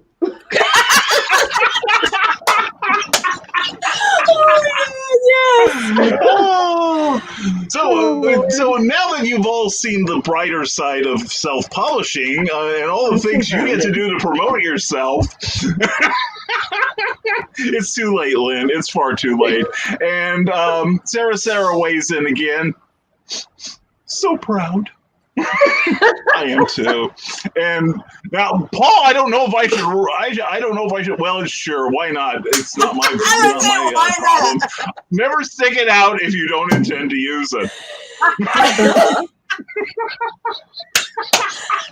That's what she said. Oh, we're going to have to get proof of ID right now from all of you. Oh, God. What have I started? I'm proud of me. Anyway, Eric is going to make a loop of Amy licking her book. I expect to see it on Giphy later. Giphy, is that like you porn? No. I wouldn't. I'm asking for a friend. Yeah. Oh, I'm asking for John Hale. Anyway, Carl Wisman says there has to be a name for that. If not, I'll have to think of one. Bibliolingophilia. Bibliolingophilia. Holy. That just sounds like feeling up a book. What? That sounds naughty. Can you say that 3 times fast? Oh my God. I can't. Oh, no, it's fitting. And let's see. Oh, wait a second. Carlene says, okay, they're gone. If you're referring to most of our audience, you're probably right. Anyway, Eric Hawkins says, I'm just sitting here. I'm just sitting here. It. Yeah, we aren't either. No. Eric Hawkins says, I'm just sitting here quietly, minding my own business, even keeping tasteless comments to myself, because this seemed like the more mature version of Brian's shows. And it is. Wait, did you just call us old? Oh! This will be the last episode of Clever Title Pending, starring me. I'm going to have safe. Oh, Eric, it's been good to know you. I'm going to have trouble finding a new artist, but by God, Eric, I thought I had foot and mouth disease. Dear God. And Dave Woodrum says Howard Stern ain't got crap on this show tonight. We can make it better. I'm behaving myself. Yeah, and this is her behaving herself. So anyway, and on a loop. I didn't think about that, says Eric. And now Carl is helping us. Bibliolingophilia. Oh, that's easy when you do it like that. All right. If you say so. Yeah. Well, that means Brian's going to learn a new word tonight. This is good. And books aren't tasteless, Eric. No, they aren't. This is close, but it is not. And they are. I'm waiting for the scratch and sniff ones. Anyway, Bill Sarton says, remember when we just talked about dino porn on this show? The good old days. And flavored food. Oh, dear God. Oh. Yeah, there we go. Yeah, flavored boobs. I forgot about that one. And Eric Hawkins, well, I think I'm older than all of you except for Brian. I'm older than all of you put together. What are you talking about? You might be. I am 19, damn it. That's the last birthday I celebrated. Yeah, I've celebrated my 19th, and I've regretted the 50 that went past it. Anyway, Teresa Dunn says, hilarious night tonight. Well, it depends on which side of the microphone you're on, I suspect. I can think of 3 people who are going, I'm never doing this again. No, we're going to do it forever. Oh, I don't have any dignity left. I'm done. that's true. We do have fun. Now, this is a thing. I got to say this about when we hang out together. This is kind of typical. It really is. Yes. You know, am I wrong? Can I get a disagreement here? I didn't think so. No, we tend to become rather infantile. And, well, I do. And, you know, start saying the first thing comes, well, I do, saying the first thing that comes to our mind. And, you know, this is why we encourage people to join us. You know? It's a whole lot of fun. Yeah. Yes. It is. Yeah, and I have to say that, like, well, last year at SilCon, you know, we you know, yeah, see, Lynn? She's already laughing, yeah. I've heard all about it, and I can't wait. I'm just like, Yes. this is a fun start. Yeah, Oh it's my like, God. I will say that last year, you know, when we had the Love Shack and everything, that's one of the first times I've gone to a bar after the event. Because my strength is as a strength of 10 because my heart is pure. But no, I listened to Lynn about taking me to the bar at SilCon last year, and I said, well, I'll go along. Golly, this sounds like it could be fun. We'll read Bible verses together. You saw how many We'll blame Paul for that one. you don't show up to our after events. That's You right. would have missed a 15-minute diatribe from Santiago Oh on my the bowel God. movement. Yeah, that's true. That's true. It was definitely a trouser wetting moment because you're laughing so hard. And if you see the opening role on the show, thank you, Meredith Longren, for picking that. Most of those pictures were from SilCon, by the way, in the starting video. And the one where I am trying to pay my share of the pizza delivery to the lovely and desirable Mr. John Hale, with a serious expression on my face, then that was taken at SilCon too. So, folks, if you want to get into a business, self-publishing is the way to go. You get a higher percentage of profits. You have more control over the output. Anything that a publisher can do, you can do. The knowledge is out there, and you get to hang around with these wonderful people here and have the time of your life that you know carry forever and spend the rest of your existence trying to live down. Anyway, well, maybe you do, I don't. The show did start out normally, but yeah, whatever, says Carl Witzman. yeah, we're trying to take the high road, and then we lured you all in. And then proud of the not streaming while streaming so far tonight. We do our share. Yeah. And Teresa Dunn says her jaw hurts from laughing so hard. It's a straight line there. Oh, damn it. Anyway, I'm not going there. Anyway, Bill Sarn says, Brian, you're so infantile. Okay, yeah, that's pretty much it. You got to see me in the bar. Anyway, Eric Hawkins, is that where the picture of Brian with his hands down John's pants came from? Yes. And for everybody who's tuned, Eric. you missed it, brother. Yeah, see, you see, Eric didn't show up till the next day because he has a real job, unlike You us. missed that night, yeah. You missed all of that fun. Oh, it was awesome. It was hilarious. It really is. Now, McKayla, have we now convinced you to call in on Fridays? No. Okay, anyway, we're going to keep trying. Michaela's probably thinking. Well, I just keep thinking that down in Perryville is going to be very interesting because that's also my anniversary weekend, and Andy will be with me. Mine too. July 17th. Ours is 19th. Nice. Oh, Yeah. Very cool. Yeah, so it's been a couple of years. So, yeah, it'll be interesting. Well, Andy's the quiet side of McKayla Jade. He's very reserved, very laid back, very quiet. So I can't imagine what will happen down in Perryville. When you put in with John and Brian and Well, and Paul? that's Oh, the God. thing. I keep pointing out things that he and John have in common. I'm like, it's okay, John will be there. It's fine. It's fine. You'll have somebody to talk to. So Yeah, it's going to be interesting. The guys are going to have a blast. yeah, they are. Yeah. Well, you talk about anniversaries. Amy Hale and I made a discovery, about 3 years ago? Yeah, yeah. Yeah, we were at Salem Comic and Toy Expo, and we got to somehow the conversation while we were waiting for the 4-hour food. It took us 4 hours to get fed. Anyway, we're talking about our anniversaries, and we both found out we were both married in June. And then Amy Hale asked me, well, what day? And I said, well, the 15th. And she's like, oh my God, me too. What year? And I'm like, 1991. And she's like, me too. Turns out we were married, not us, but each to our respective spouses this very same day. Yeah. Wow. Even in the same state. No, I was in Oklahoma.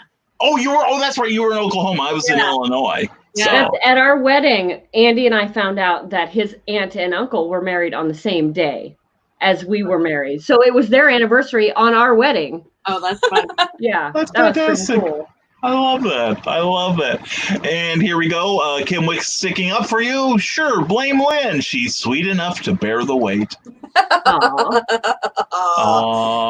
She's got you so fooled. That's great. Anyway, yes, I do. I know my evil Lynn. I call her that for a reason. Eric Hawkins says, no. Anyway, there we go. Yeah, I can't get my minds across the room. Darn it, we already established that. I should have brought my Orco doll on here. Yes. Anyway, Eric Hawkins says that sounds like a porno I do not want to see. John delivers pizza to the man in the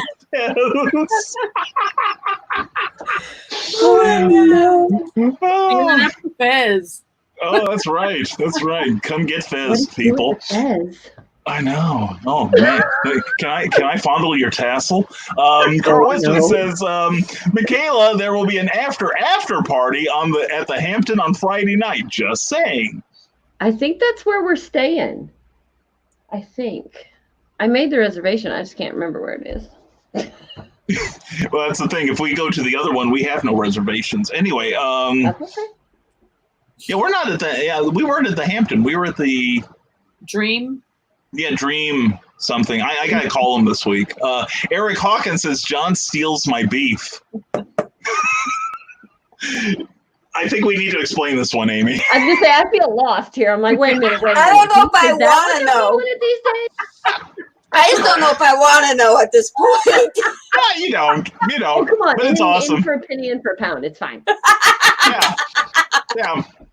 Just remember, you volunteered to be here, Lynn. Yes, I did. Whatever.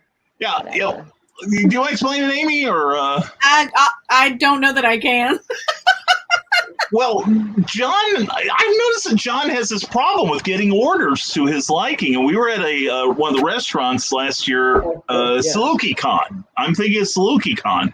And Eric and John had ordered virtually the same meal, but just a little bit different. And John got Eric's and was very unhappy. Well, Eric got John's without neither of them knew it because they were at opposite sides of the table, and Eric starts chowing away. And of course, John's like, this isn't what I ordered. I didn't want it this way. And after he described it, Eric goes, oh, it's down here. And he had taken like a couple dozen bites of it. And of course, John is over at our end. You see the steam rising off of him. And Eric's sitting there going, and it's juicy too. Oh, yeah. Oh, Lord. Wow. Bite by bite. Bite by bite replay. Yeah. To the point that John was like, I'm going to come over there and get some. Oh, my God. So y'all join us, so get a good contract, going back to the theme of the show. And Bill Sargent's birthday is July 19th. That's awesome, Bill. That's awesome. Very cool. That is very cool. All the cool people have that day. It's a special day. And at Matt Toon, as Carl, let's see. No, if you're talking about the escapade with John and Eric, that was SalukiCon. In Carbondale. And poor Lynn. At least someone feels sympathy for you, Lynn. So very few. Can I guarantee the one upstairs? Don't. No. Oh, well, let's see. Does anyone else have any question on contracts? Getting it back to, Oh, see, yeah, I that's what we were definitely talking steered. about. You see Oh, it? was Yeah, that what we were talking about? not for about a half hour, no. Oh, whoops. But no, if you want to talk about a benefit of the freelance community and self-publishers, like like has been said, how would we four have met each other? See? That's true, because without my publisher, I would not have met Stacy Rourke at a book signing event she took me to, which got me to Once Upon a Book, where I met the lovely Amy Hale. And Amy Hale is how I met Orko. Yep. And- Same for me. I met Amy, so I met Brian. Yep. Yep. So, Amy, you've got a lot to answer. Hashtag it's Amy's fault. You've got a lot to answer for, young lady. But you know, honestly, Amy was the first author to say to me, what works for me might not work for you. She says, I can offer you all the advice in the world, but it might not work for you. And I was like, oh, holy shit, I can do it my way. There we go. There we go. And that's the key to a lot of this publishing. It's like and I'm free about giving advice. It's no secret, but I try to tell people it may not work, but you should try it anyway to see if it does. And Eric Hawkins says, my first anniversary was July 19th. That one didn't work out, though. He's on number 2. Anyway, He's got the better one. There we go. He traded up is what it was. He leveled up. Yep. And yeah, and I got it right the first time. Cookie screwed up, but I didn't. Anyway, Carl Wisman says, hashtag it's my fault. Maybe tonight it is, but I think of a more long-term view, most of this is my fault. Yeah, and so there we go. And so Amy is to blame for all this. Hashtag blame Amy. This is kind of refreshing, not being blamed for everything. Yeah. There we go. And Eric Hawkins asks, can Amy have a bathroom break? She is rocking. I think the seat is about to break. Oh, Lord. I'm in my chair, and I tend to move when I'm in it, so I'm good. Oh. I'm not about to pee myself yet. That you know of. So. But keep hoping, Eric. Keep hoping. Anyway, yeah. Carl has made a point now of whenever anyone says bathroom breaks, they say they're pulling an Amy Hale. Oh, For those of you Lord. who may not Poor know, Amy. yeah, let's see, what date was that? And it was a good show too. I do want to say it was a great show. It was June 2nd. It was June 2nd. Show. It was a long honking show, and then you and I stayed afterwards talking. We did, yeah. Yeah, and it was I don't remember most of, never mind the furthermore, the next morning. I got like about 3 hours of it. No, I think it was about 2 hours of sleep. But it was fun. It was great. And we always say, Amy and I have a good time when we're talking to each other. But anyway, if you want to go back and check out Clever Title Pending on YouTube, especially for June 2nd, features Amy Hale, and she is wonderful and delightful as always, as are our 2 other guests, T.L. Shively and McKayla Jade. But anyway, Amy has the solo show, so you get her in all of her unadorned glory. And at one point, halfway through, she announced that she needed to take a pause for the cause, and just bolted out of the view. And so good thing I learned how to vamp. That's all there is to it. Anyway, how easy is it to get a contract out on someone? Asking for my neighbor Tony Soprano asks Bill Sarden. I don't know about easy. You just got to know the right people. Yeah.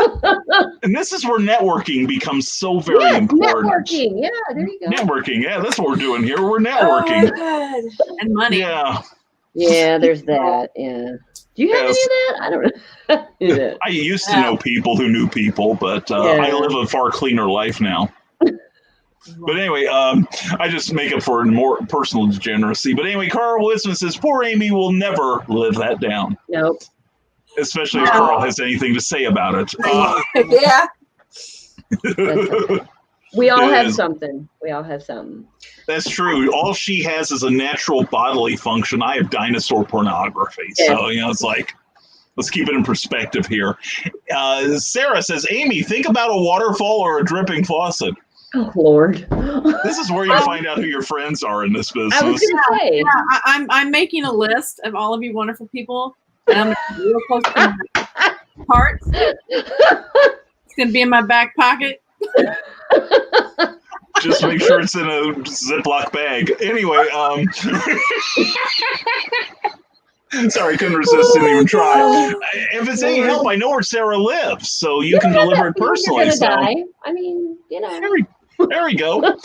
And Molly Daniel says, late to the party, but I'm finally here. Molly, hi Molly, but you may not have made the right decision. If you watch the rerun of this show has gone Run power. You can. Yeah, screaming power dive to hell. But it's been fun. Hang on, Carl. I'll do it again. Are you ready? Watch this, Carl. Here we go.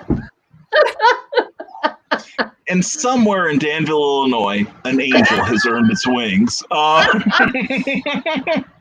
Carl Wisman says, but tossing the bottle back, that might have topped it. Well, this puts in a lot of pressure on the rest of us. You know, it's Hashtag like toss the bottle.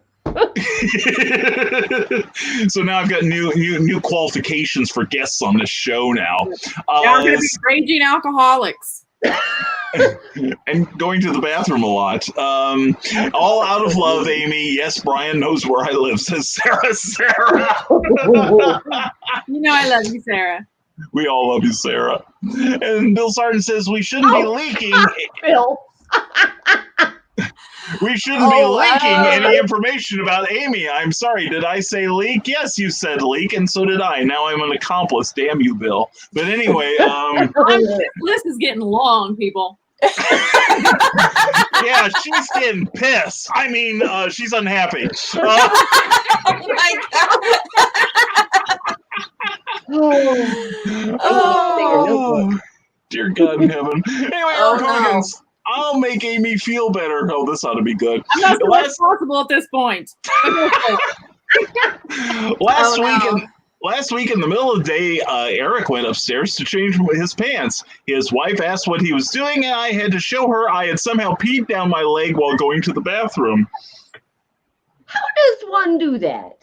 I mean, like. So you will make me feel better if you tell that story on air during some kind of interview. Eric will be appearing with me on Saturday.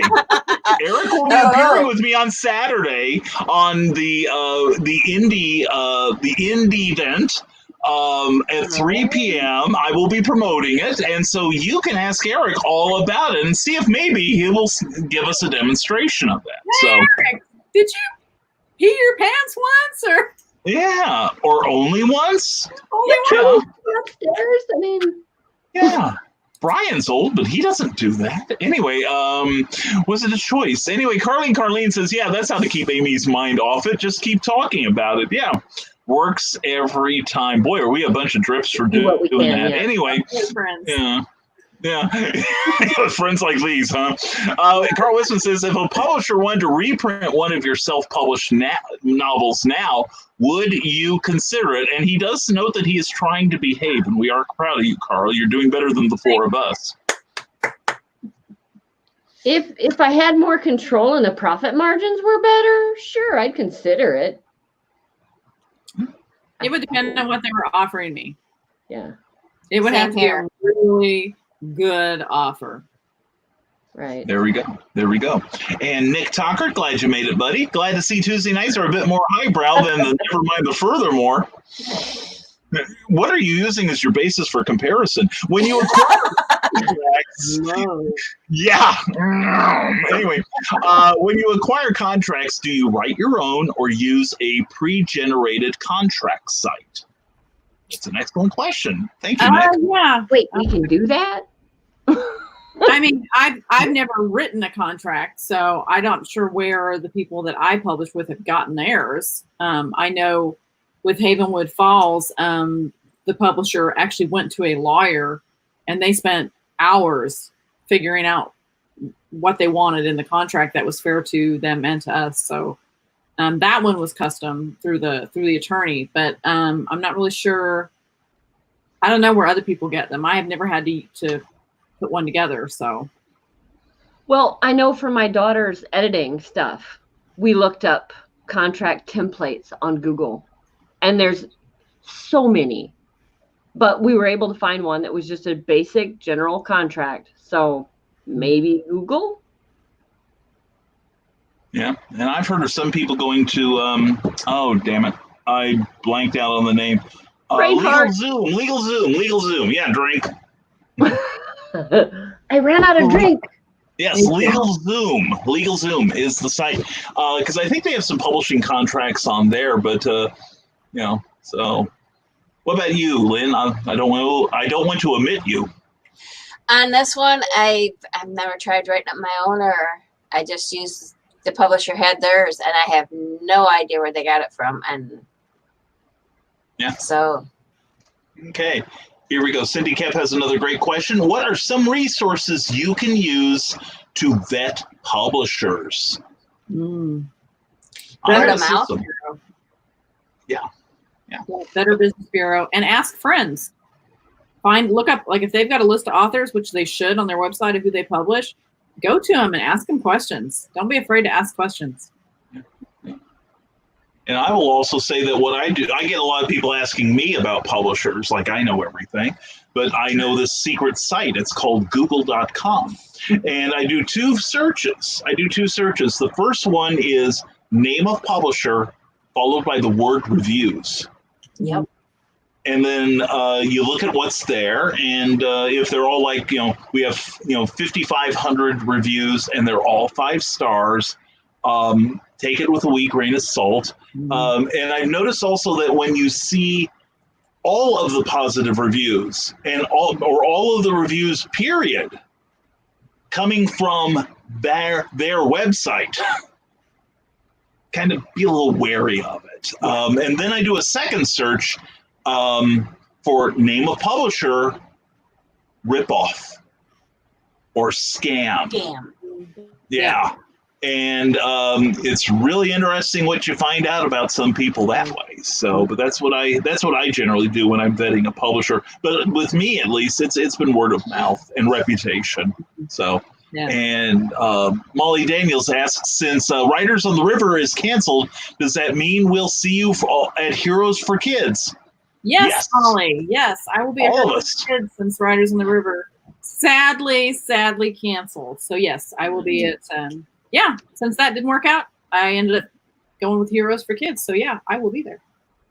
Yay. In fact, all of us will be there. We're going to party. And Eric is, and you thought I was the king of TMI. Eric Hawkins has a condition I'll tell everyone about sometime. Thanks, Eric. I typically sit to pee because anyway, I feel like I know you so much better now, Eric. Oh, Lord. We're just one big happy family, damn it. You're a brave man, Eric. That's not something I'd have confessed to, Eric, and I'm really proud of you. I really am. I would have lied about life, Yeah. And anyway, next time you know better than to stand up and do that. And for anyone listening on iHeartRadio right now, and you're wondering what Eric said, I will spare my friend the indignity of his confession. Needless to say, it's okay, Eric. We still love you. It's fine. Yes, we do. And we and I'm old, Eric, so I understand things like that happen now. But anyway, I can't laugh. I can't cough or sneeze without making a mess, so I cannot laugh at that. I'm just saying. And I see that look on Lynn's face, and it's like, what in the name of God has Brian brought me into? Welcome to the dark side. We have cookies. Ooh, no, I have cookie. Chocolate chip. Sure, okay. I'm not cracking, so. Oh, there we go. We have a winner. Oh, and let's see what Carl Wisman says. When we do our show, Donna and I set standards. Then we limbo dance under those standards. Yes, they do.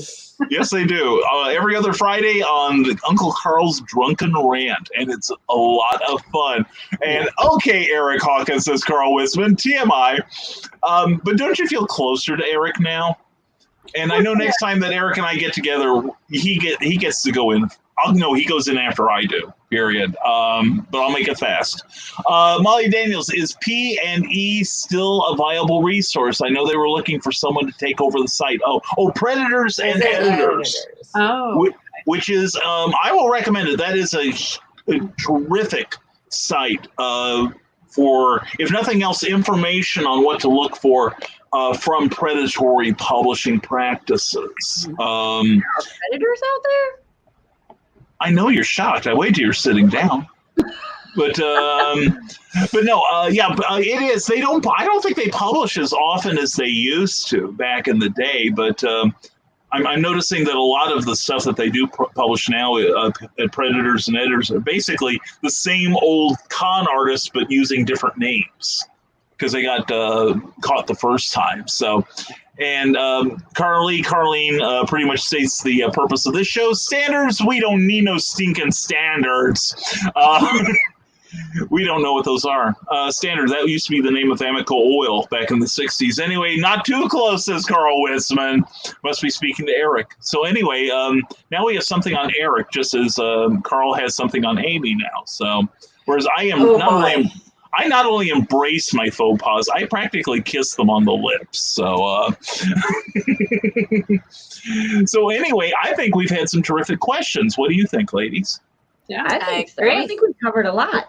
Yeah, and I sincerely hope we've helped somebody. Seriously, for all the fooling around we've done. For one thing, we hope we've persuaded some of you that's what the benefits of self-publishing, and I'm surrounded by 3 of them right now.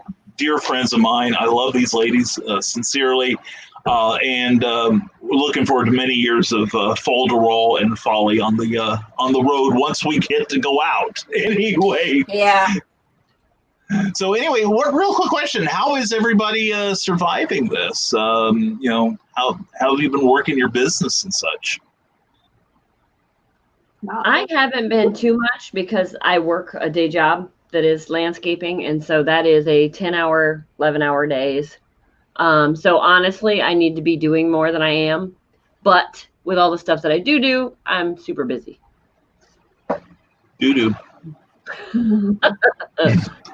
So anyway, Amy, how about you? Been working the business? I've kind of scaled back a bit, taking this opportunity to kind of reevaluate my business plan and kind of reevaluate just life in general and figure out what directions I want to go. Mm-hmm. So I haven't really pushed a lot the last few months, but I'm making big plans. So I'm just kind of allowing myself the downtime to figure some things out and see, which is why I've kind of made a change in direction on some of the way I'm writing, some of the stuff I'm publishing. I'm looking for new resources so that I've got backup resources. So, yeah, I mean, as far as sales go, it's could be better. But I'm also not pushing really heavy right now because I'm trying to rework some things so that when we come out of this, I will be more efficient and do better. That's very good. Very good. Lynn, what about you? I've been using this time, got the 1 book republished. I'm working on getting a second one so I can get back to where I should have been. And I've got book 3 I'm working on and already making plans to get done hopefully by the end of this year. And then I'm planning next year to be able to hit things real hot and heavy, just kind of like what Amy's doing, trying to get planned for it and making plans on how I want to do it. Very cool. Very cool indeed. Well, Carl Witzman declares this is a good show. I have to agree with you. It turned out okay. And Molly Daniels says there's also Writer Beware. Okay, that was one I was trying to think of. And can't remember the other author something, Water Cooler. I haven't seen, I think I vaguely remember that last one. I haven't seen it in like forever. Yeah. Yeah, I don't know if anybody's like, managing that anymore or not. So, and Sarah says, I've learned a lot and had loads of fun with laughs as well. Great show. Thank you, Sarah. We love you. And is there a way I can watch the rest of the interview? Darn J job. Yes, there is. Quit your job.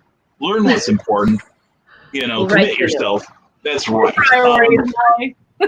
That's right. But no, in a few minutes, this interview will pop up again on my personal site, Brian K. Morris, on Facebook, as well as Rising Tide Publications page on Facebook. and also our YouTube channel, which is, he said, trying to find the graphic, and he didn't. Oh, yes, yes, he did. Please subscribe to the channel there. I will move the thing so you all can see all of it. And please subscribe to it, because we would like to get to 100 people in the next few weeks, so that we can take over, pretty much take over all the media and be the Howard Stern of independent publishing. So anyway, I think we're all caught up with the comments, and we thank our audience for being here tonight and putting up with our fall roll. Yes. But that's what happens when friends get together. It gets to be fun for all of us, and as long as we had fun, that's what counts, right? Anyway, so anyway, we're going to go around the room, and we'll all say goodnight, and then I will say goodnight, and also we can hang around, just letting Lynn and McKayla know that you can stay on here and we will talk probably far too long into the night. But anyway, I'm going to let you all have the spotlight here one at a time. We're going to go clockwise or I should do whatever. Anyway, we're going to go clockwise, and Lynn, do you want to go first or do you want to go last? Do you want to get it over with, or do you want to see how everyone else does? I'll go last. Amy, I love you, but I'll let you go first. All right, there we go. And I want McKayla, what she just did, to be my next gift. Anyway, in fact, I wanted to open up my phone. I forget I have these. Sorry. I don't. Anyway, bad Ryan. Anyway, we will start with Amy, and let's please tell everyone what you're working on right now, what to expect, and where we can see you, where we can find you, where we can worship the very water you walk on. Where do we? Where will we find Amy Hale? I see a clue in the lower left-hand corner. So, authoramyhale.com. Twitter is Author Amy Hale. Pinterest is Author Amy Hale. Instagram is Author Amy Hale. We made it pretty simple. Facebook, Author Amy Hale. Those. I've also got a Facebook group called Hale's Angels, and it's Facebook/group/Amy Hale's Angels, and it's a fun group. And then, of course, if you're on my website, you can sign up for my newsletter and keep up with everything going on. I'm going to be at Cape Comic-Con the weekend after next. I will be at Heroes for Kids the weekend after that. Willing Nothing Goes Nuts. As far as what I'm working on right now, I'm currently working on my first psychological thriller titled Neurosis. We've not done a cover reveal yet, but I have shown the cover to Brian. He's seen it. And we'll be doing that soon. So I'm looking forward to announcing my newest book. All right, excellent. Thank you, Amy. And now let's go to McKayla Jade. Okay, you can find me at authormckaylajade.com. You can find me on Facebook. I have Instagram.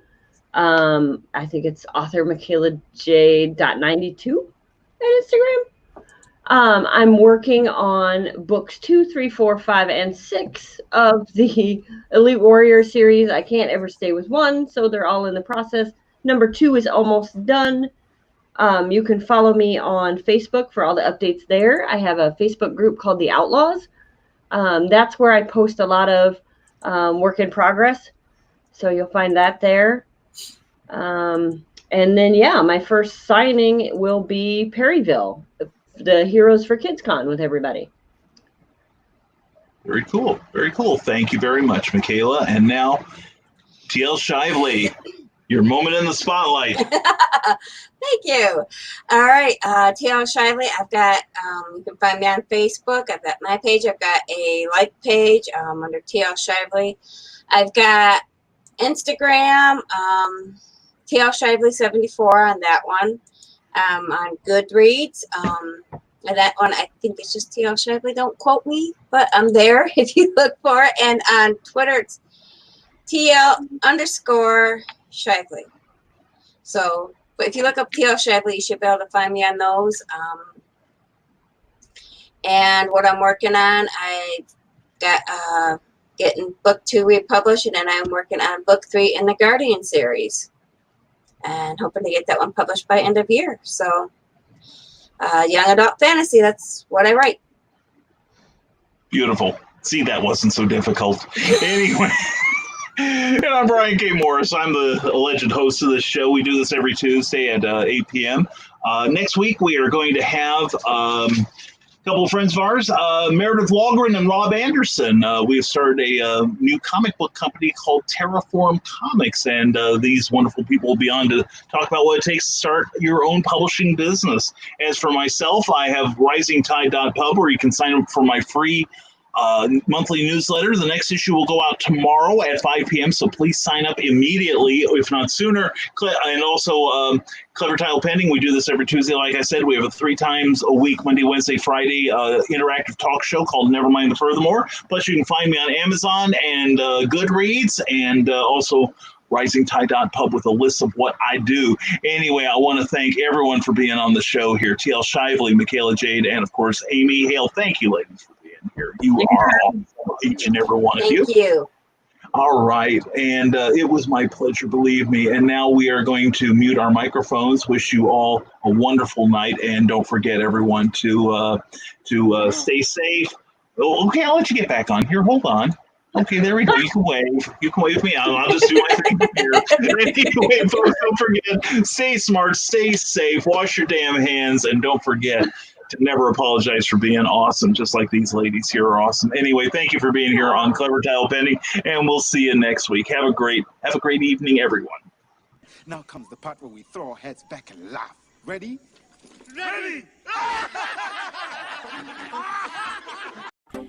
Thank you for tuning in to Clever Title Pending, a Rising Tide Publications and Brian K. Morris production.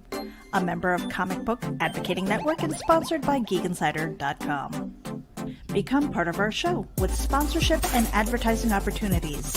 For details, contact advertising@geekinsider.com or visit podcast.geekinsider.com. The Geek Insider podcast is available on your favorite app, so please hit the follow button and share it out to your friends. Because if you don't, you might have to turn in your geek card.